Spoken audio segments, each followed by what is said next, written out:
Ladies and gentlemen, please be seated as the proceedings are about to begin.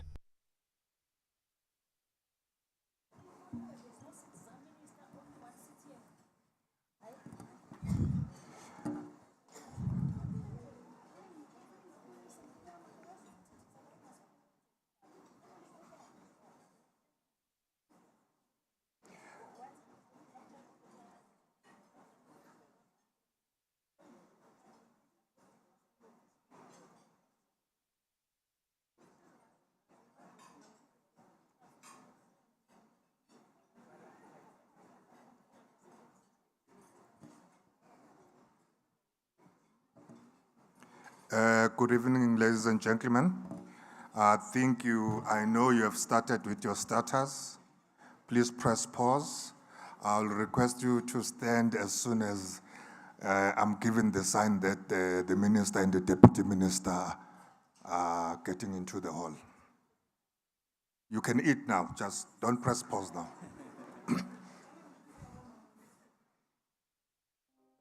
It's quite.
Ladies and gentlemen, please rise for the minister and the DM.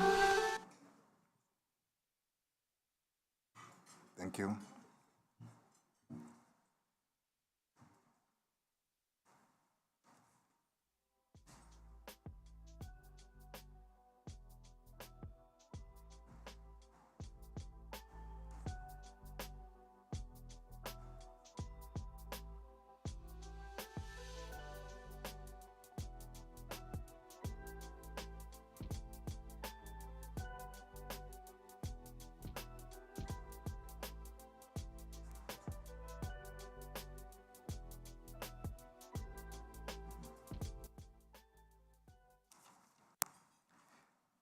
Good evening, ladies and gentlemen.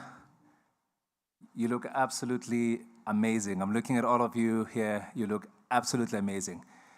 Before we get started with our program, I would like to just greet you and say that this is a beautiful time and a great time to celebrate innovation within the public sector.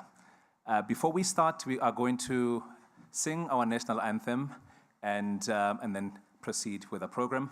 Once again, welcome.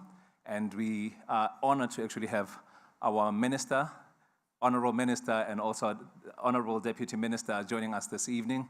It's going to be an amazing evening, and I'm sure you're going to enjoy yourselves. And let's actually sing our national anthem.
Thank you very much. You may take your seats.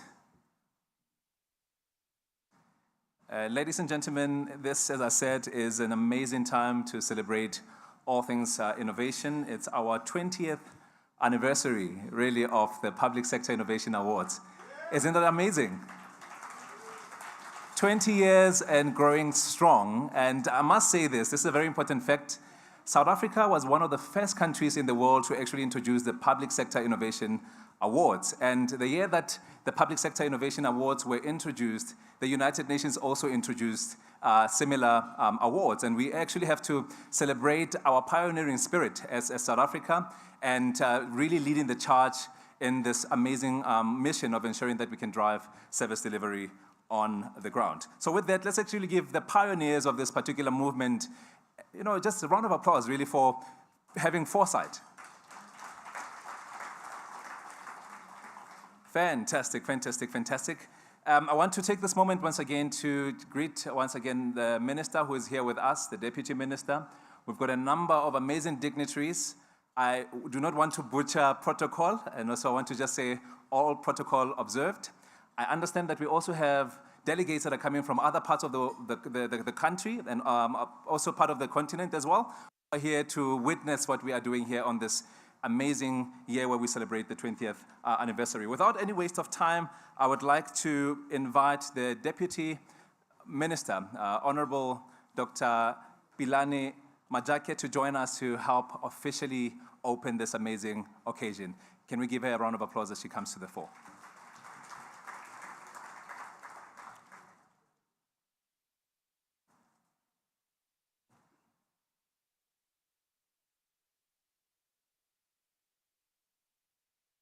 Let's give her a round of applause, ladies and gentlemen.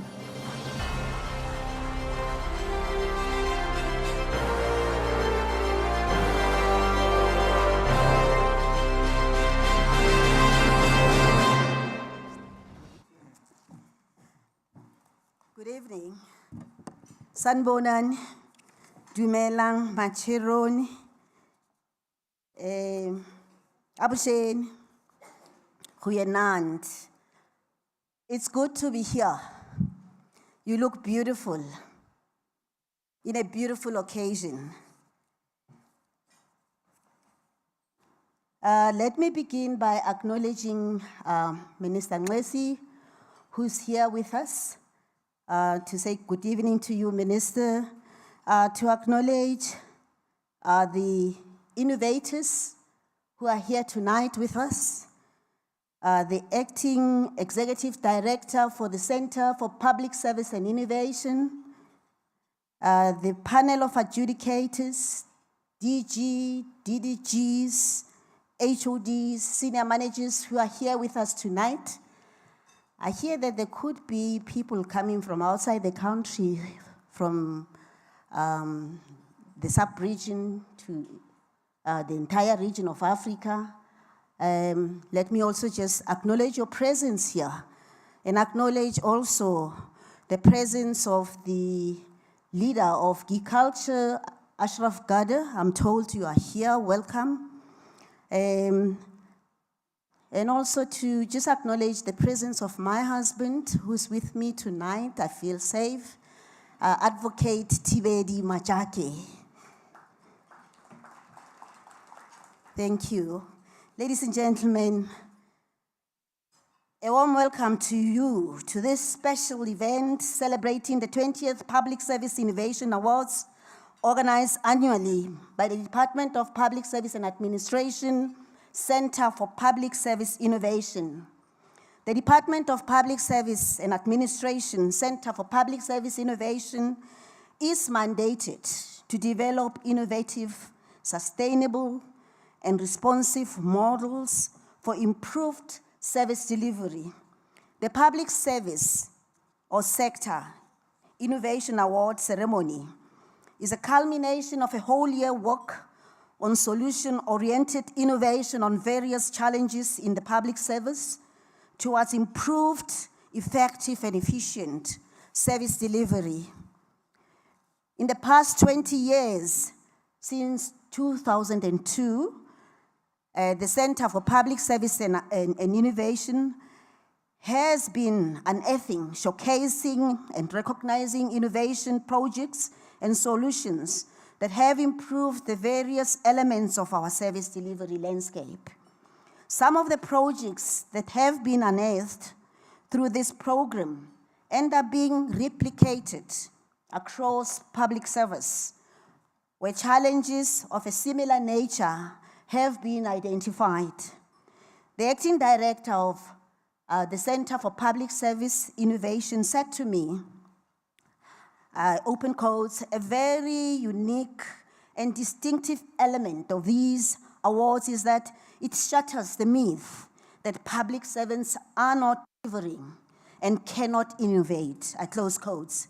Many of the enrolled innovations originate from public service. They originate from public servants themselves. In addition, the award program has given recognition and highlighted beyond measure the critical role that youth and women in this country can play in pursuit of sustainable solutions to service delivery challenges.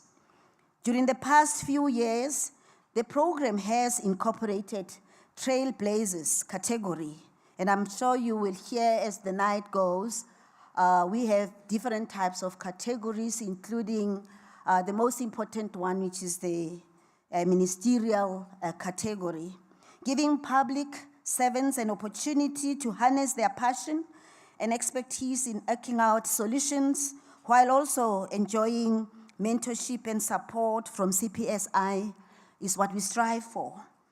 All these initiatives are enriched by the hackathons hosted annually by the Department of Public Service and Administration Center for Public Service Innovation, where groups of young gurus in technology, like Tiani, are brought together and given typical public service challenges to work out, technological solutions. And I'm sure you will get an opportunity of meeting Tiani. He's been with us through a number of years, just doing miracles around innovation in public service. Capacitating public servants towards a well-oiled machinery for realization of capable developmental state is our priority as the Department of Public Service and Administration. Public servants require as key foundation to be professional, highly skilled, and knowledgeable in order to deliver services. The Center for Public Service and Administration uses these awards as stimulus to thank and encourage public servants to develop innovative solutions-oriented approach to service delivery.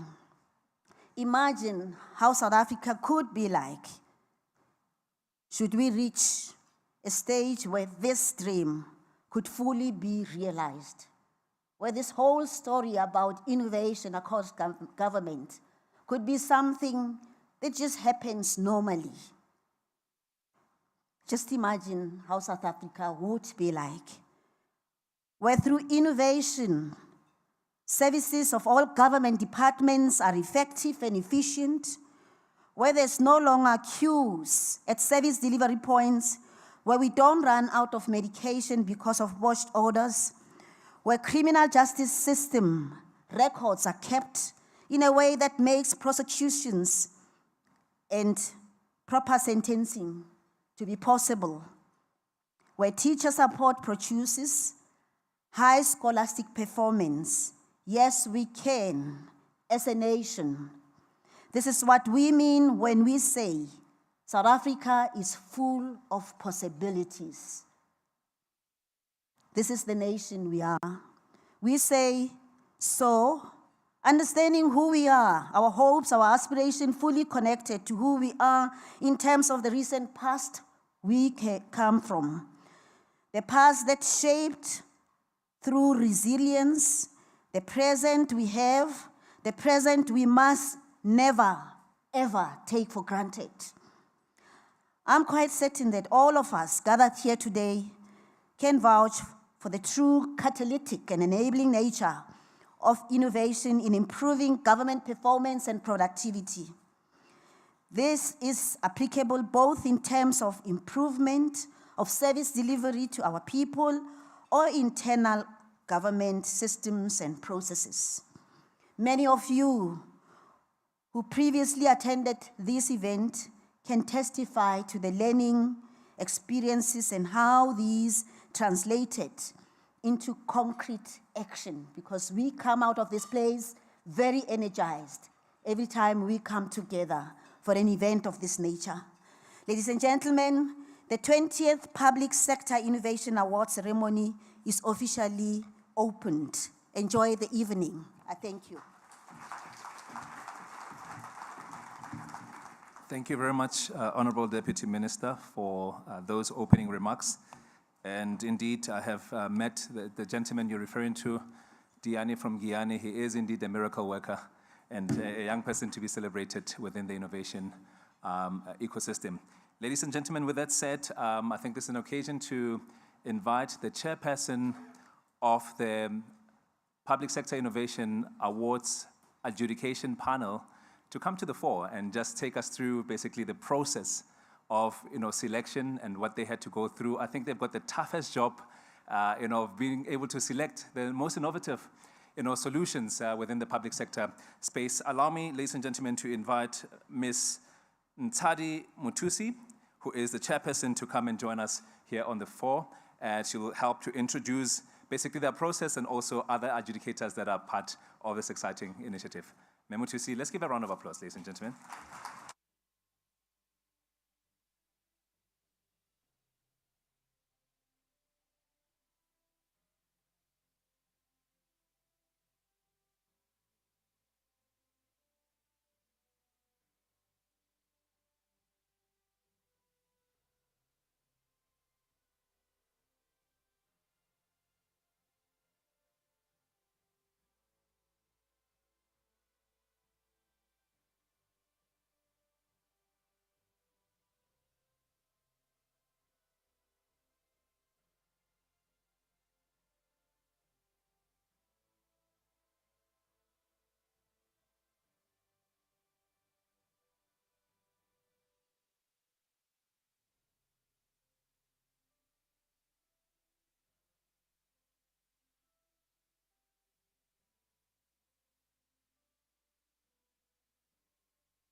Pass through the perfect storm.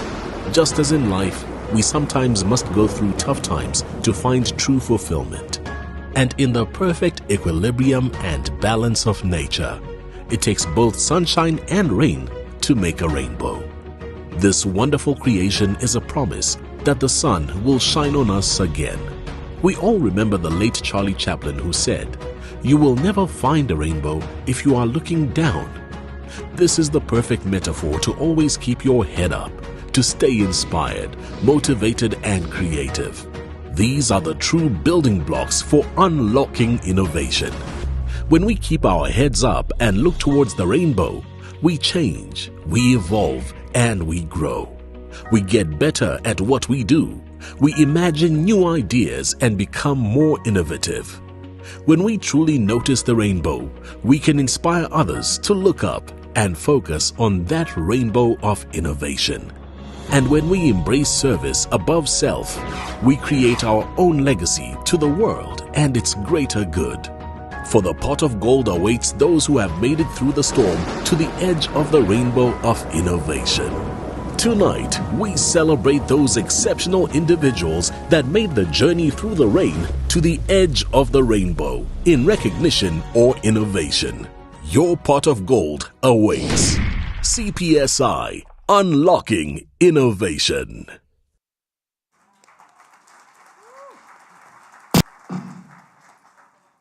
Dumelang Sanbonani, Dimadegwani, Huyenant. Good evening, ladies and gentlemen. I will first start by acknowledging the Minister, the Deputy Minister, MECs if we have them here, DGs, heads of departments, acting director of CPSI, members of the adjudication panel, valued partners, if we have them here, and our most important guests, which is all our finalists. If I did not mention any other dignitary, I'll just apologize and say all protocol observed. But my special greeting will also go to all our nominees and my fellow adjudicators. It is befitting that I start off by acknowledging and appreciating efforts of the Center of Public Service and Innovation and its supporting Ministry of Public Service and Administration for continuing to stage this important event, whose main objective is to recognize and reward dedicated innovators within all spheres of government and public entities. The event continues to bring us together around public sector innovation and encourages us to find innovative ways of conducting government business smarter, faster, and more effective in order to improve service delivery to our people. I'm so happy that innovation projects that are being awarded tonight bring useful insights and lessons to learn from and have great potential to improve service delivery.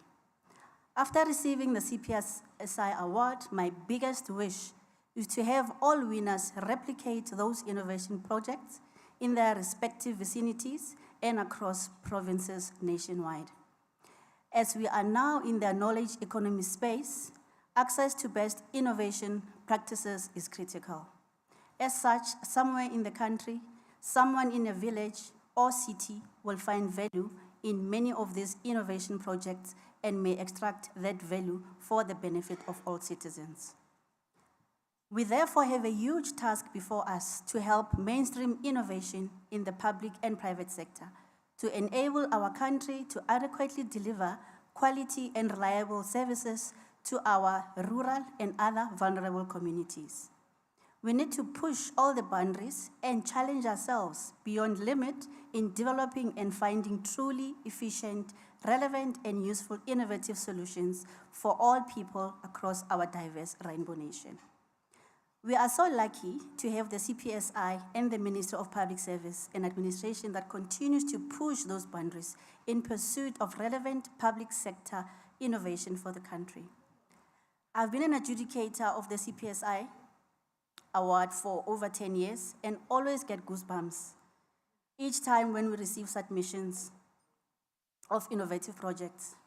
My observation is that the level of innovation, quality, which reflect critical and creative thinking from our innovators, has always been on an upward trajectory throughout the years.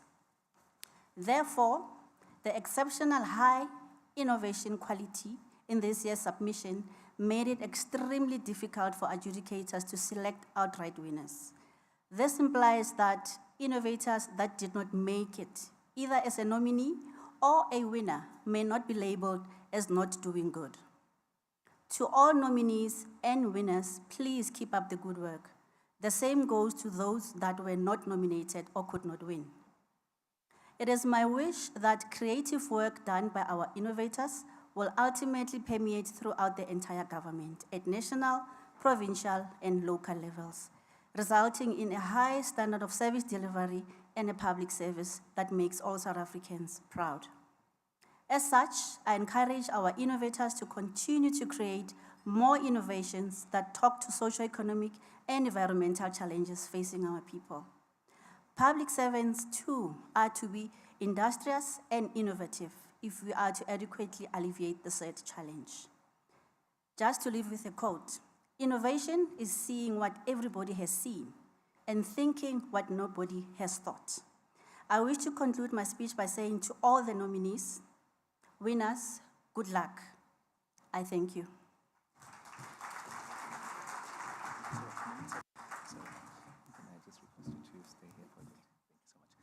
Thank you so much. Let's give a round of applause once again, ladies and gentlemen. Indeed, innovation is seeing what everybody sees, but really thinking differently and doing things differently. So this is a moment and an occasion where I'd like to invite the Acting Executive Director of the Center for Public Service Innovation, Melidia Sebukeli, to join us to help acknowledge, men and women who worked tirelessly to help really get us to where we are this evening.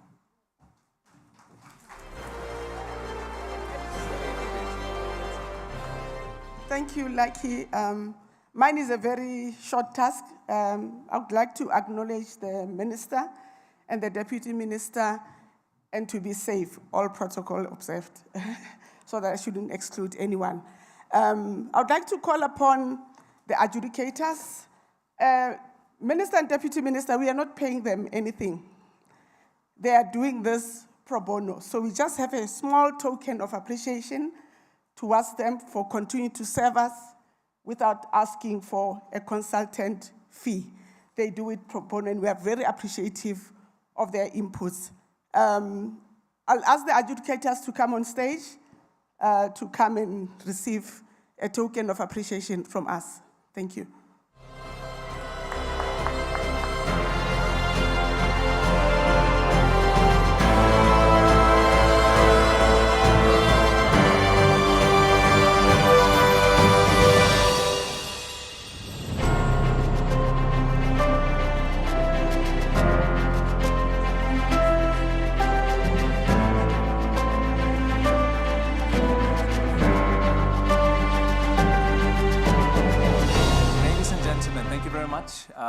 Ms. Rebecca Matsie. Let's congratulate her.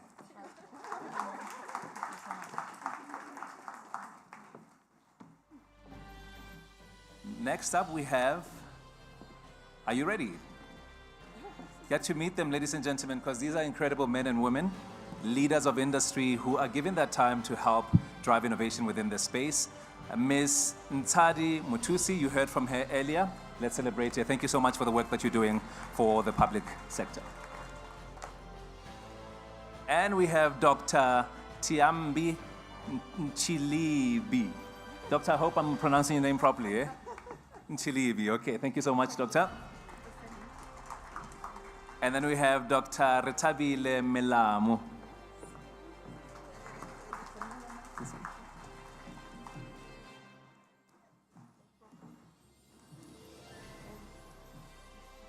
And the next adjudicator that we have, who's been working tirelessly as well, is Ms. Mapule Letsweni.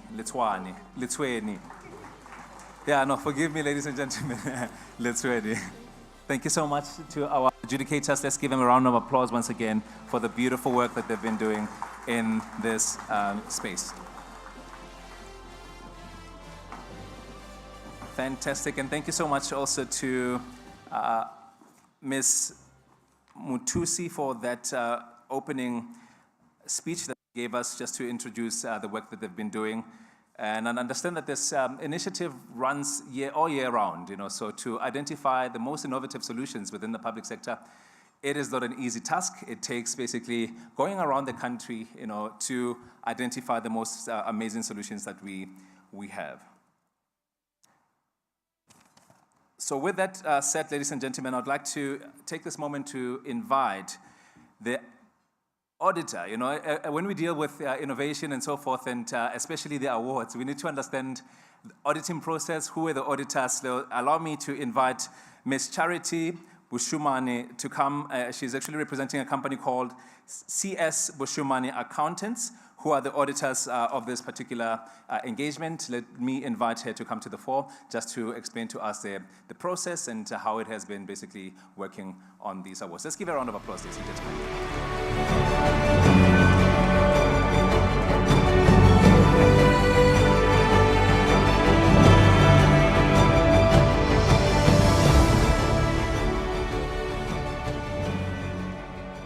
Wow.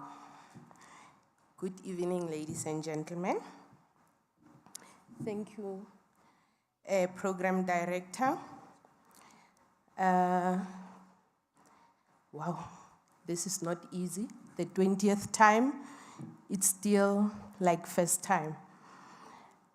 Good evening, ladies and gentlemen, the Minister, the Deputy Minister, the Executive Director, distinguished guests, all honorables, the House at large, all protocols observed. We as CS Bushumani Accountants hereby like to thank the Minister, the Executive Director, the Deputy Minister of CPSI, for inviting us to this honorable event. Innovation is important in today's world as it helps to drive companies, organizations, and institutions to simply improve and/or upgrade customer service and satisfaction. Innovation is an individual or group ideas and processes that companies, organizations, or institutions can implement to boost their products and services, which is exactly what we have seen and found from our participants, runner-ups, and winners of this prestigious 20th Public Sector Innovation Award, as their ideas and innovation helps to improve the livelihood of communities and improve service delivery at the same time. By saying that, I would like to thank all the participants, runner-ups, and winners of this prestigious award, and also to congratulate all the winners by saying keep up the great work that you are doing and continue to be innovative as the South Africa and Africa.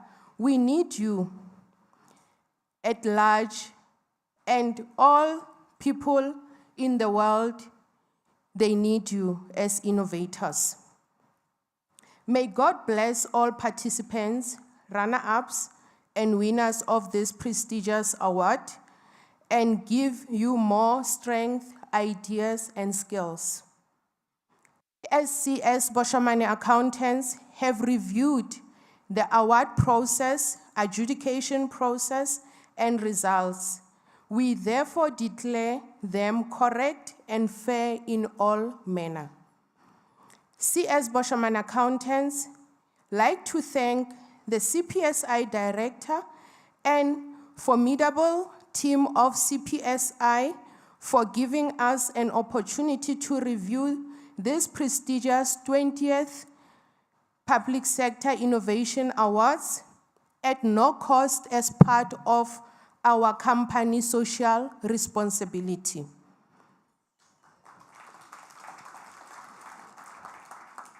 Thank you. We also like to thank the team of adjudicators for all the work well done and the team spirit we have been having all through the process of adjudication and auditing. I therefore thank you all and wish you a blessed evening. God bless you. Thokozani, Thobela, Kamaku, Makwande, Mubemhlope. Amen. Thank you. Amen, indeed. Thank you so much, Charity Bushumani and the team for the wonderful work that they've been doing. I've been seeing people taking pictures throughout the evening, which is absolutely what we love. We've got a hashtag for these awards, and the hashtag is PSI Awards 2022. Please, as you post, do hashtag and tag the partners and the stakeholders that you're seeing here today. Let's ensure that we inform the world that the time for us getting our innovations, off the shelf is over. We are driving innovation from the grassroots, from our own departments, one innovation at a time. So with that said, I want to just encourage you to tweet, to post. I know some of you are also on TikTok. Do tell them that you're doing some amazing things with us here at the Public Sector Innovation Awards. Thank you so much. And ladies and gentlemen, with these awards, typically when you go to award ceremonies, we do see, awardees or people that go with awards and win amazing prizes, but we never really get to know what happened a year later. And our next person that we're going to invite to the fore is Ms. Maggie Monsami from the department, the National Department of Health, and she was winner of the Innovator of the Year last year. So let's actually invite her to the fore to just come and tell us what she's been doing with the awards. And I'm sure you are as interested on the progress and what's been happening as I am. Let's give her a round of applause as she comes to the fore.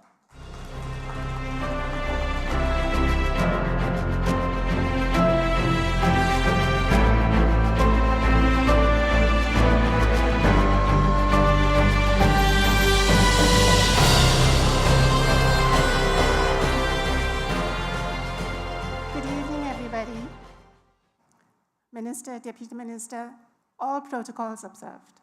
And might I say as well that all of y'all look so fantastic. And I'm sure that all the nominees were like me, having butterflies, and I still have some butterflies. So what was CCMDD all about, and why did we get it? Now, if you know, a few years ago, in health sector, we had a lot of complaints.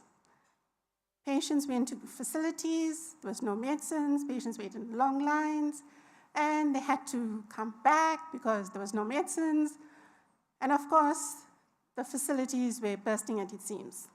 And of course, we had an overworked people, our nurses, our clinicians, and of course, they cannot cope. So we had to do something. So what was that something about? So healthcare is about rendering healthcare in a facility. Now, what would happen if you took this healthcare and moved stable patients away from the clinic to elsewhere? That's what we did. Now, of course, we had a lot of resistance. It's natural. That's what happens when you innovate. People don't accept the change. So you have to put it forward so that they do accept and understand the change. So ideally, what would have happened is that the medicine should have got to the patients. But of course, we do know that it's extremely expensive and unaffordable. So what happens if we took the patient and the medicine and brought them to a common ground? And that's what we did. So we also partnered with private sector. Currently, we have contracted over 3,000 pickup points, and patients can now choose where to go and collect the medicine. And they can choose the day, the time. And before this program, they didn't have a choice. So now they have choices. And they can choose which one they want to go to, which is the closest to the home, most convenient for them. And then what about our clinicians? Our clinicians saw less for the patients because patients came back to the facility once in 6 months. So that left the clinicians a little bit more time, and they could have dedicated that time to the other patients that really required the clinicians. Then we have the private sector. Now, this is the first time that a prescription that is written in public sector is taken to private sector to be dispensed. Now, the patient's parcel is specifically for the patient. They have the name, and it's very nicely done in a nice parcel, so no one else can see what's inside it. It's only the patient that knows what's inside it. And our private sector, who we have contracts with, they have delivered millions of parcels to over 5 million patients that we have registered.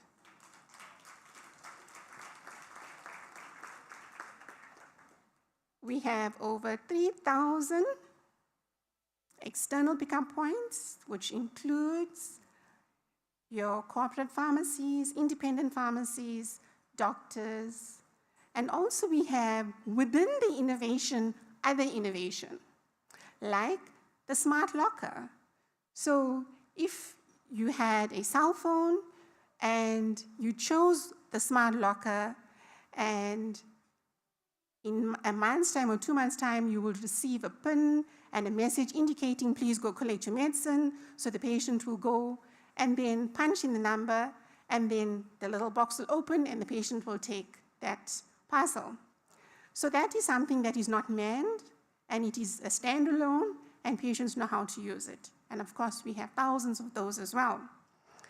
Now, also, if you have so many patients that are collating the medicines, we can also differentiate. And this is also some of the data that comes that helps us to make other decisions.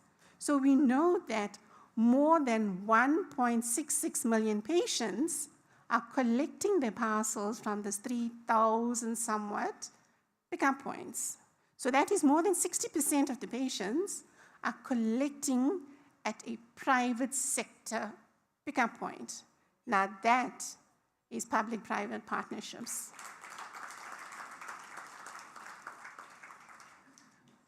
We always aim to improve, and that is why your M&E is important.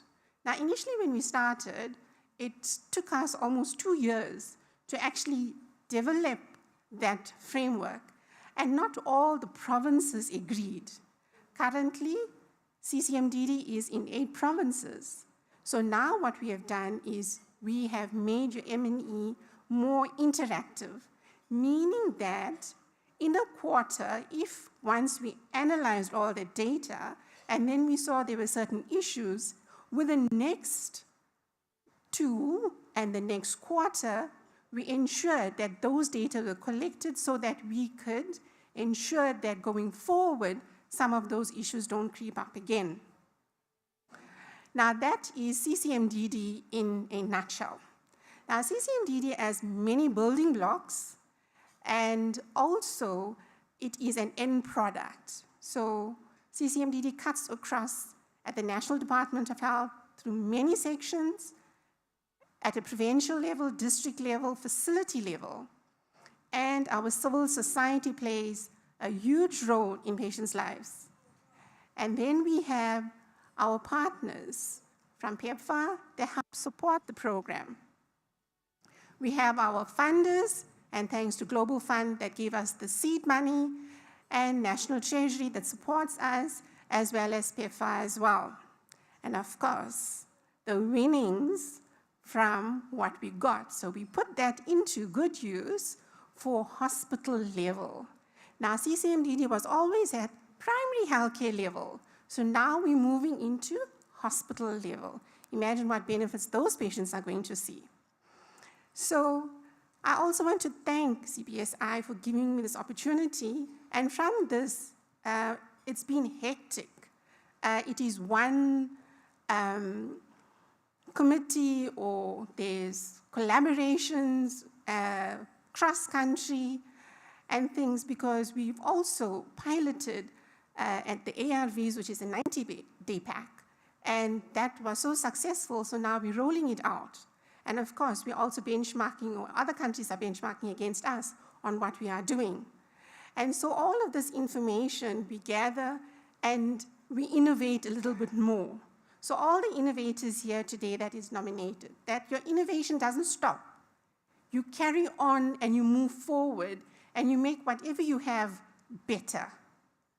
So I just want to thank again CPSI and all of the funds, including GEMS. They also gave us a significant amount, so thank you. And of course, it is going into the hospitals as well. Now, I also want to say that in the innovation pack, where what we have done is that also when other countries look at you and benchmark against you, you know that you can also assist. And so I think the next one is coming up. It's the Africa Awards that will take place in 2 weeks' time. And of course, CCMDD is a finalist there as well. So on a very happy note, I want to say congratulations to all the nominees. And of course, you're going to be coming and standing here just now to be collecting all your awards. And I just want to say again, thank you so very much. Thank you so much. Well done. Fantastic. Ladies and gentlemen, Ms. Munsami, representing the Department of Health on a national scale. It's amazing to see how, they have been able to actually scale to 9 provinces. I mean, that's amazing. And what I absolutely love is a public-private partnership in action, where now the public sector and the private sector are collaborating to deliver services on the ground. And we need more such examples in different spaces. Congratulations once again, and thank you very much for sharing your story with us. In the innovation ecosystem, we need innovation leaders. We also need innovation cheerleaders. We also need basically innovation feeders. So platforms like this are absolutely important to ensure that they can put a spotlight on amazing innovators and what they are absolutely doing. And I think Ms. Munsami highlighted it to say, having seen the innovation here, they are now able to actually attract more funding opportunities beyond basically what was provided for in this space. The Center for Public Service Innovation has been working with a number of innovators across the country. Examples of such innovators are the people that we call the innovation ambassadors. There are a number of them that they have been partnering up with. This evening we have one such an innovator, an amazing young lady who actually is an active citizen, a young lady who actually is building a 4IR-based innovation in her back room in Soweto, and has now become one of the leading innovators who is actually helping to solve the critical challenge of people suffering with limbs and so forth within the health space. Ladies and gentlemen, help me to welcome Ms. Sibongile Mongadi, who is an innovation ambassador for the CPSI and also for the awards. Let's actually usher her here with a round of applause.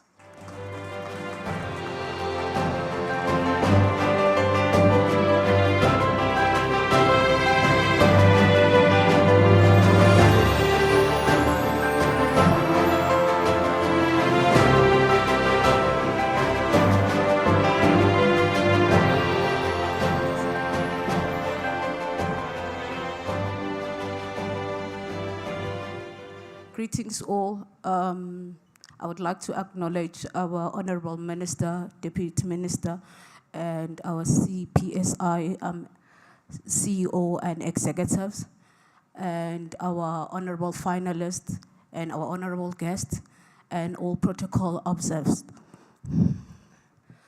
Like our program director has mentioned, I actually go by the name of Sibongile Mongadi. I serve as the founder of Ukuhamba Prosthetics. So Ukuhamba is actually an African word meaning mobility. And today my task is just to actually talk about the journey of Ukuhamba Prosthetics. So we all know that when you are an entrepreneur, you actually have to start solving a problem, right, within your own community. So I'll share a little bit about our why I actually funded Ukuhamba. So one of the good days, I was actually visiting one of the local hospitals close by where I had a gum infection. So in other words, I could say like my gum infection actually led me to my dreams, because on that day I was actually ill, but I did not know that I will actually, witness something that will actually provoke me. So on this day, I actually met MPT in one of the local hospitals where he was not able to access a prosthetic limbs. So of course, I don't know how it feels like to live with someone who's amputated or someone who's suffering with a physical disability. But on that very same day, I was able to put myself on an amputee shoe to say, yes, today it might not be me, but what if tomorrow it could be me or one of my loved ones? So on the very same day, I went to the MPT and I actually asked him, what are some of the struggles that he's actually faced with? He actually told me that he's been coming on this very same hospital every now and then. And every now and then he's been been told the very same story over and over again, meaning that he's been on the waiting list for more than 5 years trying to access a prosthetic limbs. So on the very same day, I was also fortunate enough where I actually asked, does the hospital manufacture this? They said yes. I asked, can I see someone who's working here on the orthopedic side? And quite enough, the gentleman was friendly. He actually spoke to me, and then I actually understood where I asked, what are some of the challenges? So I was told that there's lack of skills in the sector, lack of resources, they rely on exports and imports. And from there, I actually decided to say, okay, I will actually go home and do some R&D, which is your research and development, see how best can I actually solve the problem. Little I knew that within my own community, I also live with people that are actually experiencing or encountering the very same problem that I actually met with an amputee that I met in one of the local hospitals. So on that day again, then I knew that there must be something, you know. I did not know how, but I knew that there was something that one can actually do. So in a nutshell, that was our story, our why, how we actually started Ukuhamba. So what Ukuhamba actually does, Ukuhamba actually manufactures your lightweight, cost-effective, durable, water-resistant prosthetics and orthotics for the less privileged amputees and those that are actually living with a physical disability. And we are into your biomanufacturing and tech healthcare industry. And so in terms of our journey, so we actually started this. The research started back in year 2018, and then year 2020, that's where we officially started Ukuhamba. So, of course, stepping in the space, we would actually encounter some challenges. So some of the challenges that one actually encountered, it was that I was doubted and unfairly challenged because traditionally women have never had a seat at the table. And the biggest challenge I was faced with was penetrating in a male-dominated industry. As a young black woman, not only was it a question of competence, but race and gender also posed a challenge. I walked into a meeting where one was actually going to pitch for funding, and one of the panel actually asked me that to say, what makes me special to think that one day I can actually own a biomanufacturing company with no medical background. And guess what? On the very same day, I actually went in that room and I actually pitched, and I was one of the winners, and I was actually awarded the seed grant that actually helped us to move forward.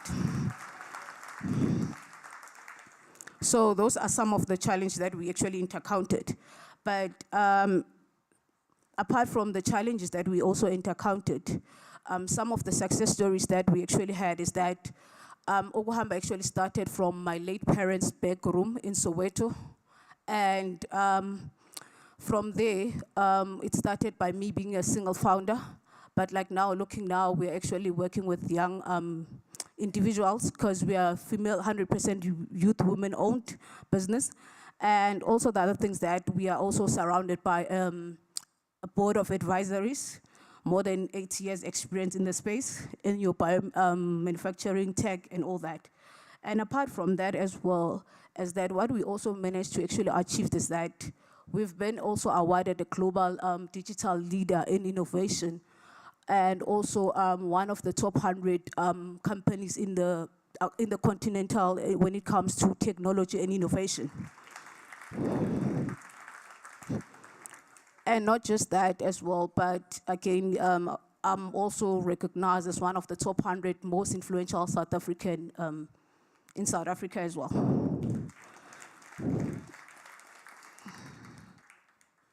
Okay, I know the list is endless. So, yeah, the list is endless when it actually comes to the awards. I mean, you can actually go to Google and Google us. So we are actually a multi-award winning startup company, or like a multi-award winning young female entrepreneur. That's what I'm known for.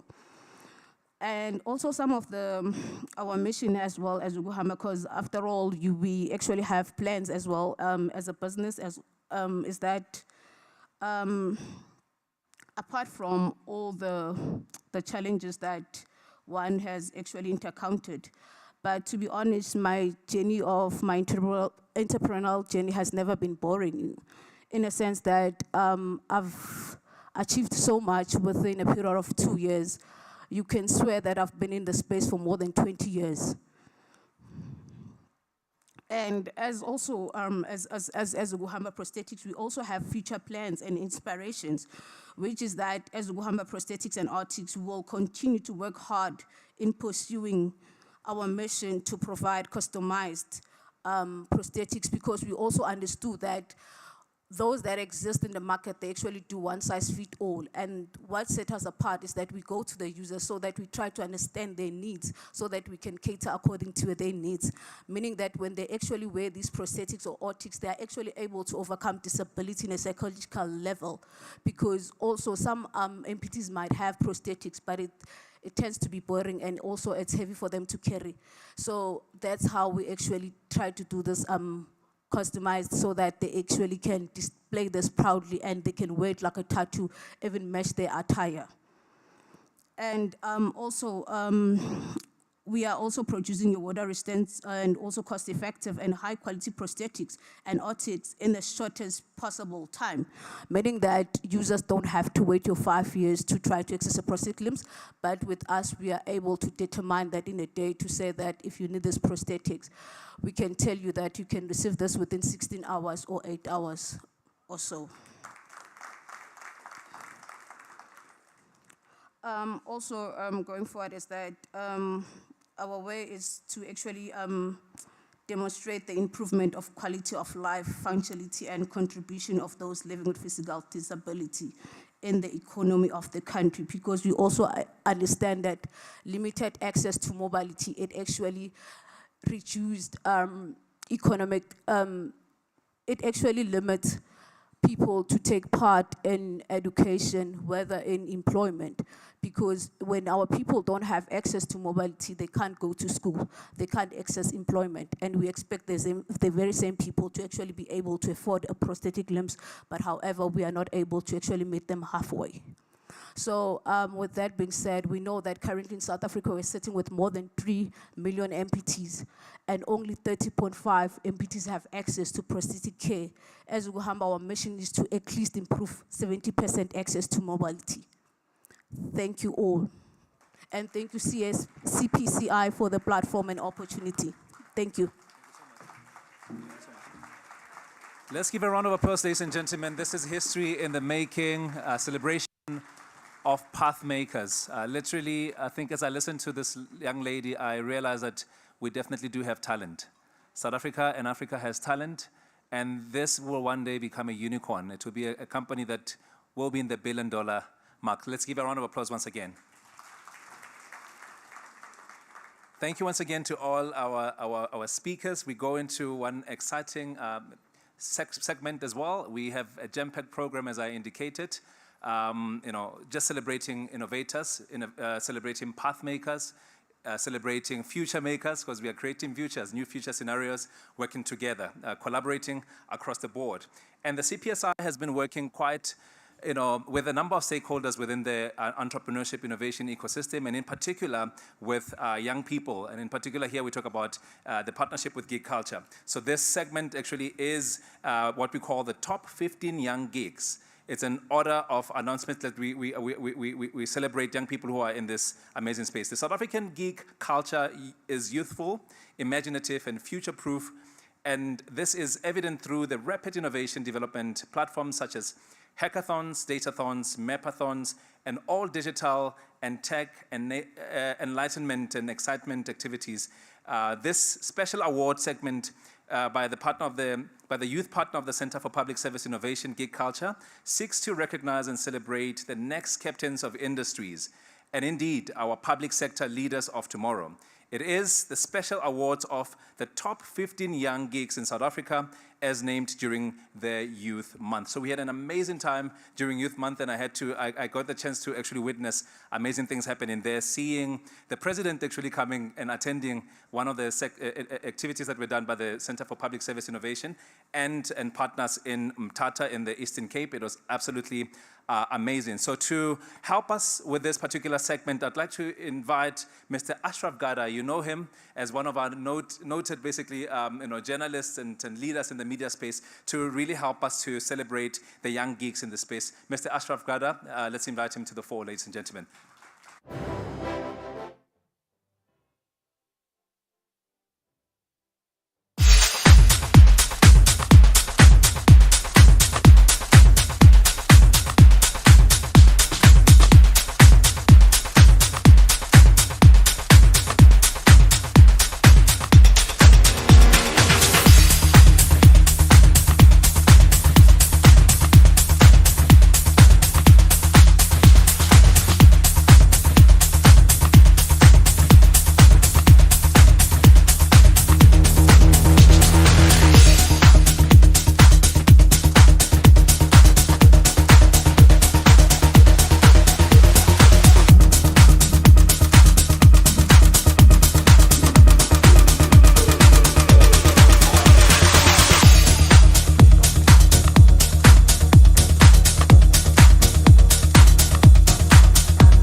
Okay, so before we call up all those winners, let me just say something very quickly. One is, I had a choice. I'm a crazy football lover. So I had a choice of going to watch 2 football World Cup matches tonight, or to miss that and come here. And when Tiani and Mishu asked me to come here, I'm like, goodness, man, what sort of a choice do you give me for that? But then I thought about it. You see, I head up a project called Champion South Africa, and we've got one goal: to build South Africa into a champion nation. That means we have to multiply the numbers of champions we have. So what's my role there? Well, I'm the champion spotter. So then I thought about it. You know what? If I'm really the champion spotter for my country, I'm not going to find and spot any champions for South Africa at this World Cup, because we're not participating. That is why I'm here. So in my central position as the champion spotter for Champion South Africa, it is an absolute privilege. Really, it is. It's not like Spaza. You know, people say it's a privilege and like, that's just Spaza talk. Really, it is. I think the work of geek culture, I mean, just the phrase, when I first met Mishu and he's like, geek culture, just think about it in the tech space. You're a geek and it's a culture. You're trying to turn that into a cultural norm, right? So the work they do, I think, is absolutely formidable. And here's the last thing I want to tell all of you. About a month ago, I attended a Brand SA event, and I asked the question, what is South Africa's USP? What's our unique selling point? What makes us globally competitive? I can tell you now that auditorium struggled with an answer, because we don't really know, okay? But one person, and she's important in terms of where she comes from, she's from Ireland. She's the country manager of H&M South Africa, so she's based here. And she said, Ashraf, South Africa's USP is the incredible level of innovation amongst South Africa's youth. You people in South Africa have no idea the level of talent that you have amongst young South Africans who are bright spark innovators in your country. And then she continued saying, I challenge all of you now to invest in the youth to be innovators. And that, I think, is critically important in terms of what geek culture is doing. So that's why I'm here, guys. I made the right choice. I think you made the right choice being here. Now prove it right by being the innovators, not just for South Africa and not just for Africa, but for the world. Because the reality is, whereas somebody's going to win a World Football Cup in the next few weeks, right? Winning in your space here, you know what? It's your World Cup. Thank you. Thank you very much to Mr. Ashraf Gada. He's going to be helping us with this segment. So as you saw, the first category is the best knowledge transfer geek. And this is a segment composed by all female finalists. It's a category that seeks to celebrate geeks and indeed a best geek that has been playing a role in imparting tech and digital skills to the community. And the winners are, drum rolls, ladies and gentlemen. Okay, we've got 2 winners here, and they're both ladies. It's Miss Nokwanda Maranjana. Let's give her a round of applause.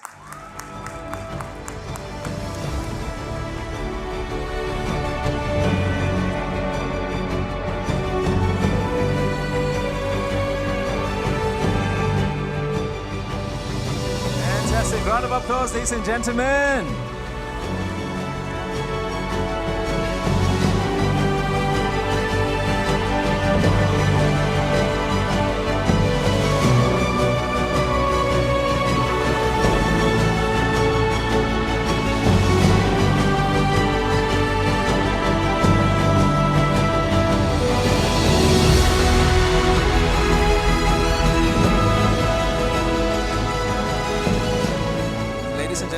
To immortalize this moment, some opportunity to take some really lovely pics, and then we'll announce the next winner. Fantastic, fantastic. Thank you very much. I see that the photographer is very delighted and happy. So the next winner in this category is Miss Oliswa Mahlangu. Let's give a round of applause.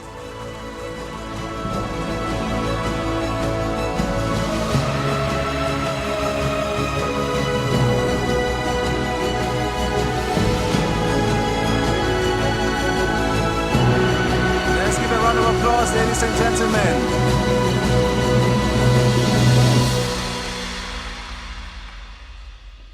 Okay. Super.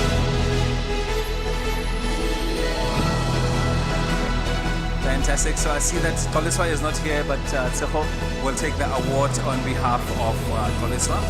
Thank you very much. Congratulations to the winner of this first category, Best Knowledge Transfer Gig. Okay. Then we move on to the next category, and this category is the Best Project for Impact.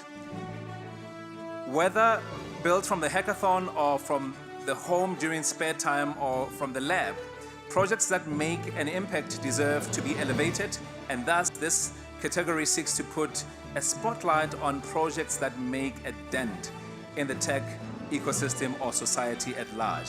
And the winner in this category is a very special young man. A very special young man.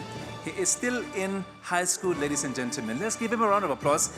His name is Mr. Itumeleng Nkge. Let's give him a round of applause, ladies and gentlemen. He comes from Northwest. Okay, I see that he's not here. Tseho will take the award on behalf of Itumeleng. Once again, congratulations on being the winner of the Best Project for Impact.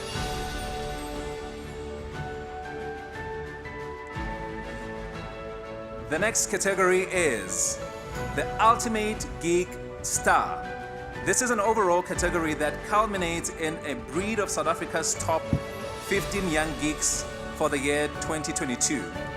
It is also a category that is actually voted for by the community. So this category was voted for by the geek community in South Africa. And the winner of this category is Mr. Thapelo Sikwana. Let's give him a round of applause. Thapelo Sikwana is the Ultimate Geek Star for 2022.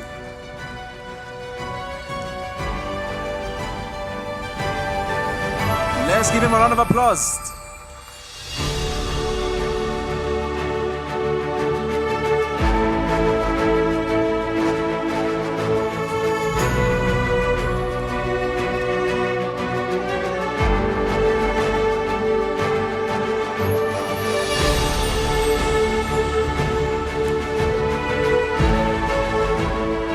Fantastic, fantastic. Thank you so much. These are basically the categories, winners that we have. And let's give a round of applause once again to our champion talent spotter, Mr. Ashraf Gada. Thank you so much.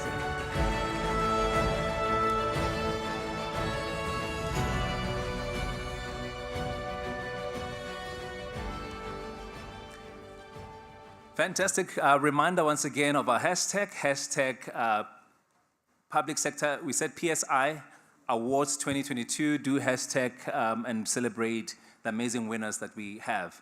I've had a very beautiful quote that says, the future of our continent really will not be determined by what is found beneath the ground, but by what is found between the ears. And this category is absolutely incredible because we are indeed demonstrating through the work that the CPSI is doing with Geek Culture and many other stakeholders in the tech innovation ecosystem. We are building basically the future, captains of industry and also the future, leaders leaders within the public sector space. We do celebrate all the winners that have won this awesome Geek Culture award, which is absolutely, absolutely thrilling. And with that said, ladies and gentlemen, we are now moving on with our program, and it's really getting hot in here. It's going to get hot in here. So I'm just going to go through the next parts of what we're going to be looking at, right?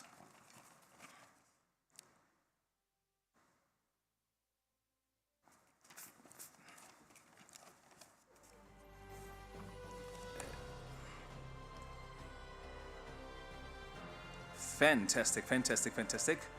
So this segment, ladies and gentlemen, we're going to be having a keynote address by the Honorable Minister, Thulas Nxesi, who is a champion of this particular department and ensuring that we drive public sector innovation. And I was very delighted to learn that the work that we're seeing happening here actually is part of the Batupele, a movement which actually there's a white paper actually around this, which was written about 20 years ago to ensure that how do we bring Ubuntu into the public sector and ensure that we can drive innovation and ensure that we can deliver critical services that are needed by our people. So with that said, I would like to take this moment to invite to the stage the Honorable Minister to come and join us basically for the special ministerial awards. Honorable Minister.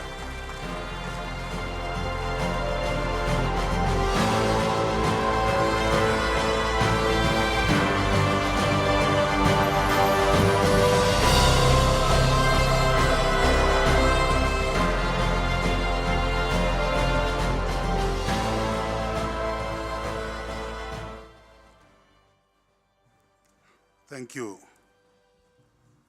to the program director, and greetings to the deputy minister and the spouse advocate Majake. The officials led by the DGs, the DDGs and HODs, and of course our special guests from the Office of the Prime Minister of the Republic of Namibia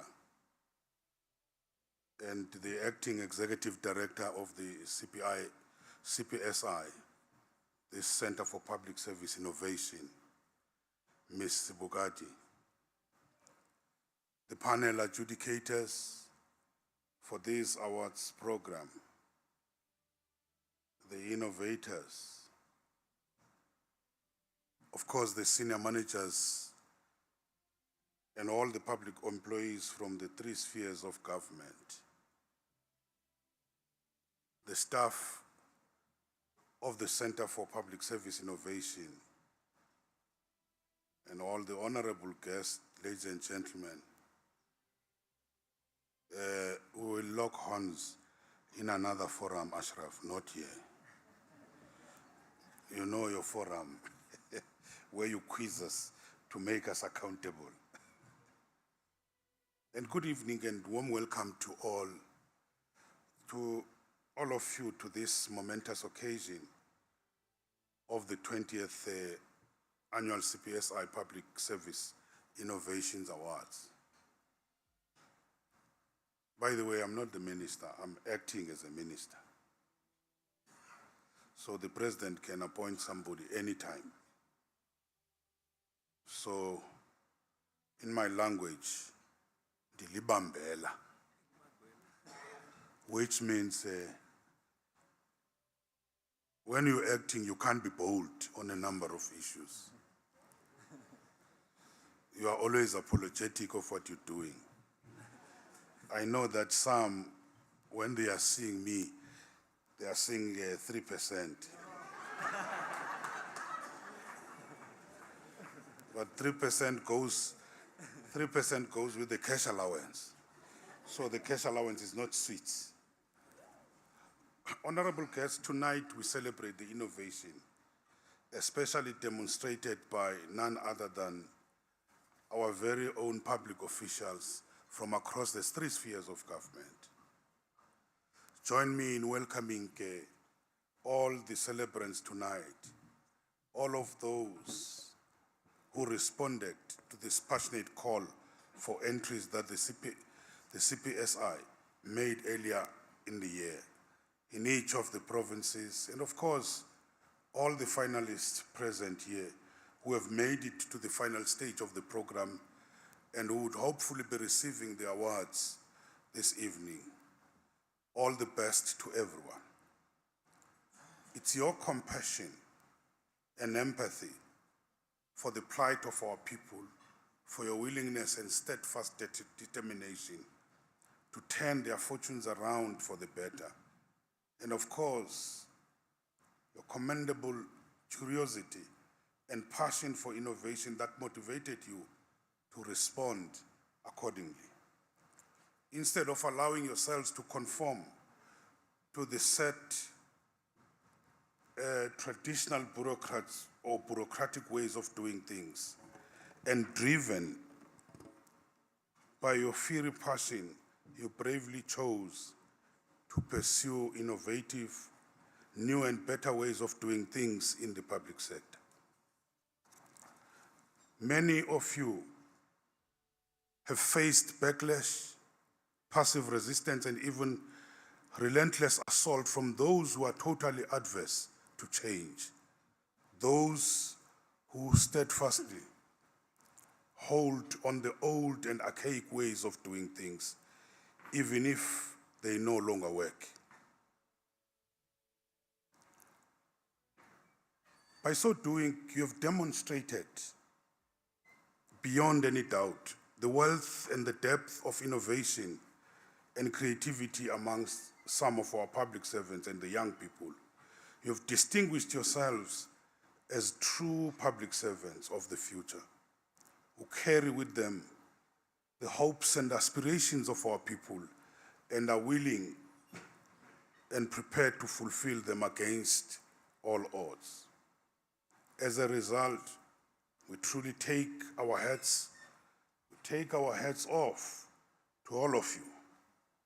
And on behalf of the entire public service, I would like to say congratulations and thank you very much for your inspirational work and creativity. Today, we also take a walk down memory lane when we recall the pride, or with great pride, innovation that has taken place and revolutionary projects which change how the public service does its business. And some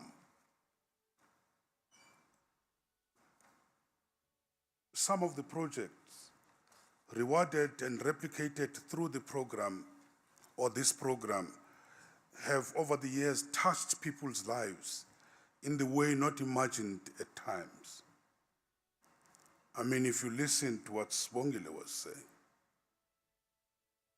the SARS e-filing system that improved our collecting of the revenues and increased compliance as it became very convenient for all to submit their tax returns. The asthma control project from the Natal Spruit Hospital dedicated to improving the asthma treatment in children. The permaculture garden project at the Pulamadibucho Primary School that has put a rural school based in Mahweng in Limpopo in the world map as a shining model of excellence in integrated teaching and learning, which later evolved to ICT-based teaching and learning. The Sanwat Park High School and the Ligbron e-learning solutions, which is highly sought after and continues to be replicated in schools across the country. The Memeza Community Safety Project that contributed immensely towards fighting crime in various urban settlements and schools. The Saving Blood, Saving Lives project from Edinale Hospital in KwaZulu-Natal, which continues to save governments lots of money by preventing excessive usage of the blood products and reducing wastage, then replicated in Gauteng and other hospitals. The Biz Portal project by the Companies and Intellectual Properties Commission, which enabled convenient online company registration and many other integrated services such as tax reference numbers and UIF registration. This reduced the time taken to open a business from 30 days to an hour. Such is the power of digitization. The Digital Fingerprint Project, which has enabled the identification of the unidentifiable diseased bodies through the digital fingerprints reading technology, thus bringing long-awaited closure to many bereaved families and many other such high-impact projects that made so much difference in the lives of our people. Some of these projects have subsequently won international awards and elevated our innovations to the global stage.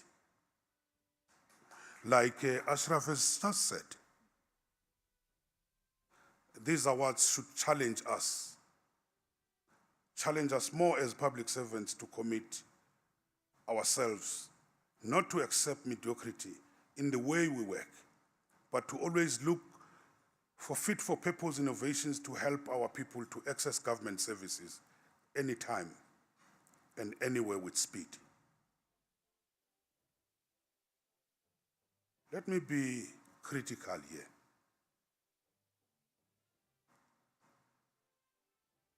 One official was telling me that government took 8 decisions in 2014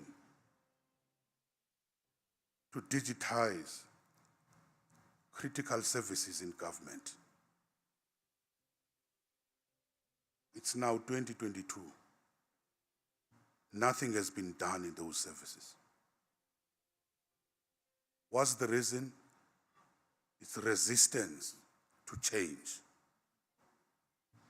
I always use this example. Imagine this woman carrying a child at the back, waking up at 4 o'clock in KwaMhlanga or in Camille's Drift,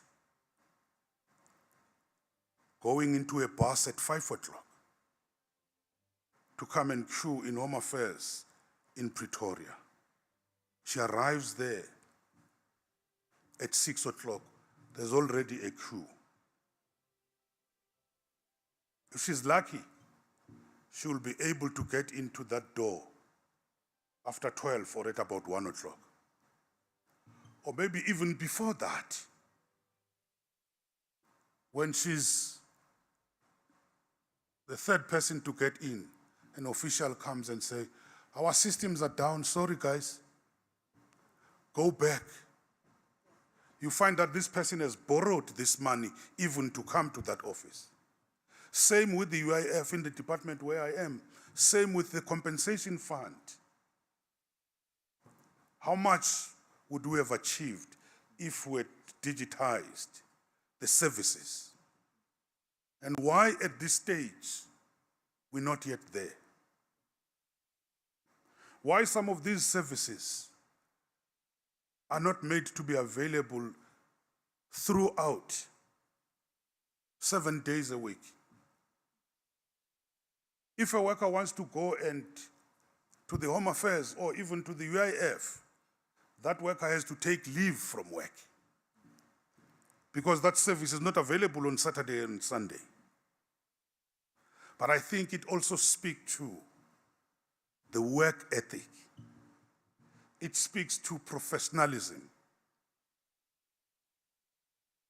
And professionalism goes very far. Professionalism goes very far. As you get into the bank, you look at the people who are serving you there. Just the mere appearance of the people, the demeanor, the reliability, the competence, the etiquette, the ethics. And I want to ask some of us who are here, who are servicing this public. When we're talking about ethics, you can have all the skills, the knowledge and the skills of the field. But if you don't have a professionalism, if you don't have integrity, you're not accountable and responsible, you're not transparent, you don't have respect for those poor people, you don't have humanness, that work ethic and professional ethic, there's nothing. You'll never be able to service our people. So these skills we're talking about, this technology we're talking about, it must go with professionalism. Let me leave you with one question. I always say, don't ask your supervisor at work. Don't ask your DG, don't ask your DDG, or your chief director or your director. But can you ask your own conscience? wherever you are, are you building or destroying the nation? Wherever you are. If you cannot be able to process that UIF within hours, are you serious? If you have not been paid on the payday, everything comes to a standstill. You are able to get your income every month, but there are people who are not working, who are relying on that service you're supposed to give them. But you decide to be reckless because you're not acting professionally. And I'm saying today, as you live here, you must go and ask your conscience when you sleep, am I building or destroying this country? With those few words, congratulations to all the entrants and the winners, and enjoy this evening. Thank you.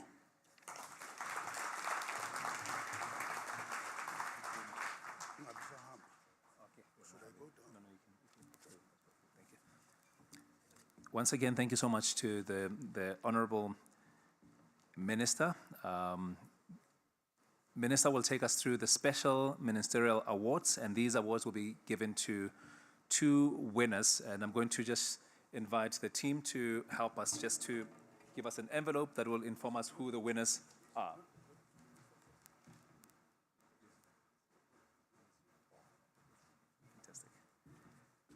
Fantastic. So the special ministerial awards are given to projects that have demonstrated exceptional service to citizens through their innovations and who reflect the spirit and the ethos of a solution-focused public sector.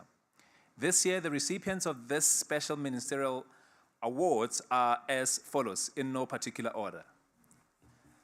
Drum rolls, ladies and gentlemen. Me Too You Food Waste Project KZN. This project allows households to share food around their community within a 4-kilometer radius. The project features its very own verified delivery service, amply called Amaqhawe, which means heroes. Amaqhawe walk, drive, and ride bicycles to deliver food. They raise awareness about food waste and greenhouse gas emissions through their mobile app, using articles and videos from the World Food Programme application and API. They also have a trash cache where they encourage community members to recycle and earn money whilst doing so. Let's invite them, ladies and gentlemen, to come to the fore. Me Too You Food Waste Project KZN. Congratulations. Congratulations. Ladies and gentlemen, don't be jealous. Thank you so much. Fantastic, fantastic, fantastic.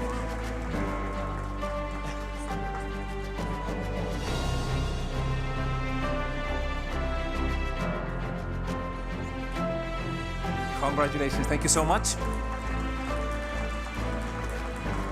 And our second recipient in this special ministerial award is the Office of the Premier,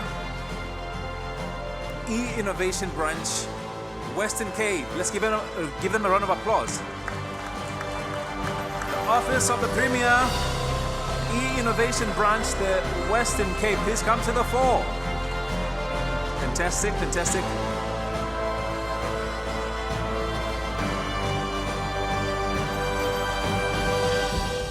Fantastic. So let me give you just a bit of synopsis around what they do. This branch was established basically to drive ICT solutions for all government departments in the province. The E-Innovation Branch employs software and system developers whose sole role is to develop software to actually drive service delivery basically within that particular province. Once again, congratulations.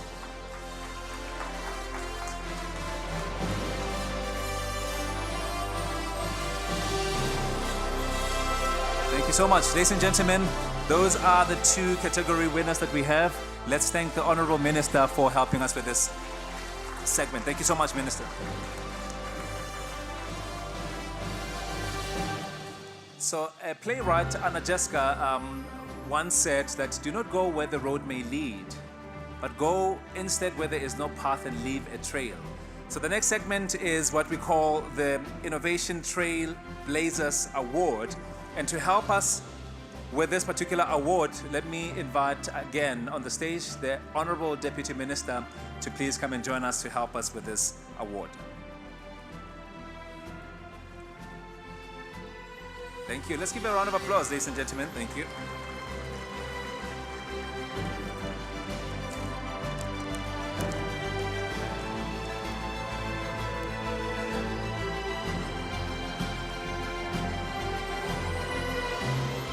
So the Special Recognition Public Sector Innovation Trailblazers. In-house system developers provide innovative solutions to solve a myriad of service delivery challenges faced by our citizens. The Center for Public Service Innovation uses the special recognition to encourage all spheres of government to either in-source or upskill IT personnel to be system developers. This is a key source of IT skills, basically, within the public sector. It helps to actually future-proof skills within the sector, the future of work as well within the public sector. This is part of government's response to curb the high cost of getting our products off the shelf, which is essentially what we highlighted. Tonight, we recognize some of the game changers within the public service that are prepared to push the boundaries in the quest to innovate ways of improving service delivery. Just to bring this a little bit home, a lot of innovation used to come from outside. So what's happening is that now people who are close to the problem, close to the challenges, are now the ones that are developing solutions. And these solutions actually help to ensure that whatever they're solving for actually drives impact on the ground. So to help us do this, ladies and gentlemen, we are going to basically, in no particular order, just celebrate these amazing public servants who are innovating within the space. Bupilong Management Information Systems Team, Free State. Let's give them a round of applause. Let's give them a round of applause, ladies and gentlemen. Amazing innovators who are driving ICT revolution and the digital revolution inside the public sector. Congratulations to our winners. What's a Free Starter? Thank you so much. Thank you so much. Congratulations. Let's get a picture with the Honorable Deputy Minister.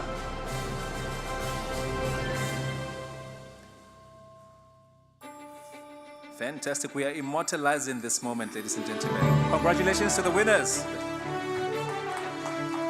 And next in our trailblazers is Mr. Tabiso Matsamela, who is actually driving the Smart Energy Efficiency Project from Free State. Free State. Congratulations.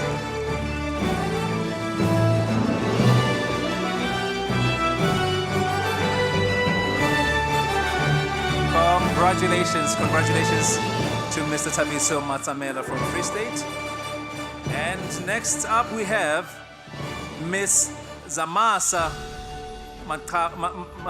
Mkamela, who actually is driving the e-recruitment, and she is from the Eastern Cape. Let me invite you to the fore. Let's give a round of applause, ladies and gentlemen. Making sure that we can recruit electronically, responding to the challenges that the Honorable Minister highlighted earlier, to say we need to drive innovation within the space. Let's give a round of applause, ladies and gentlemen.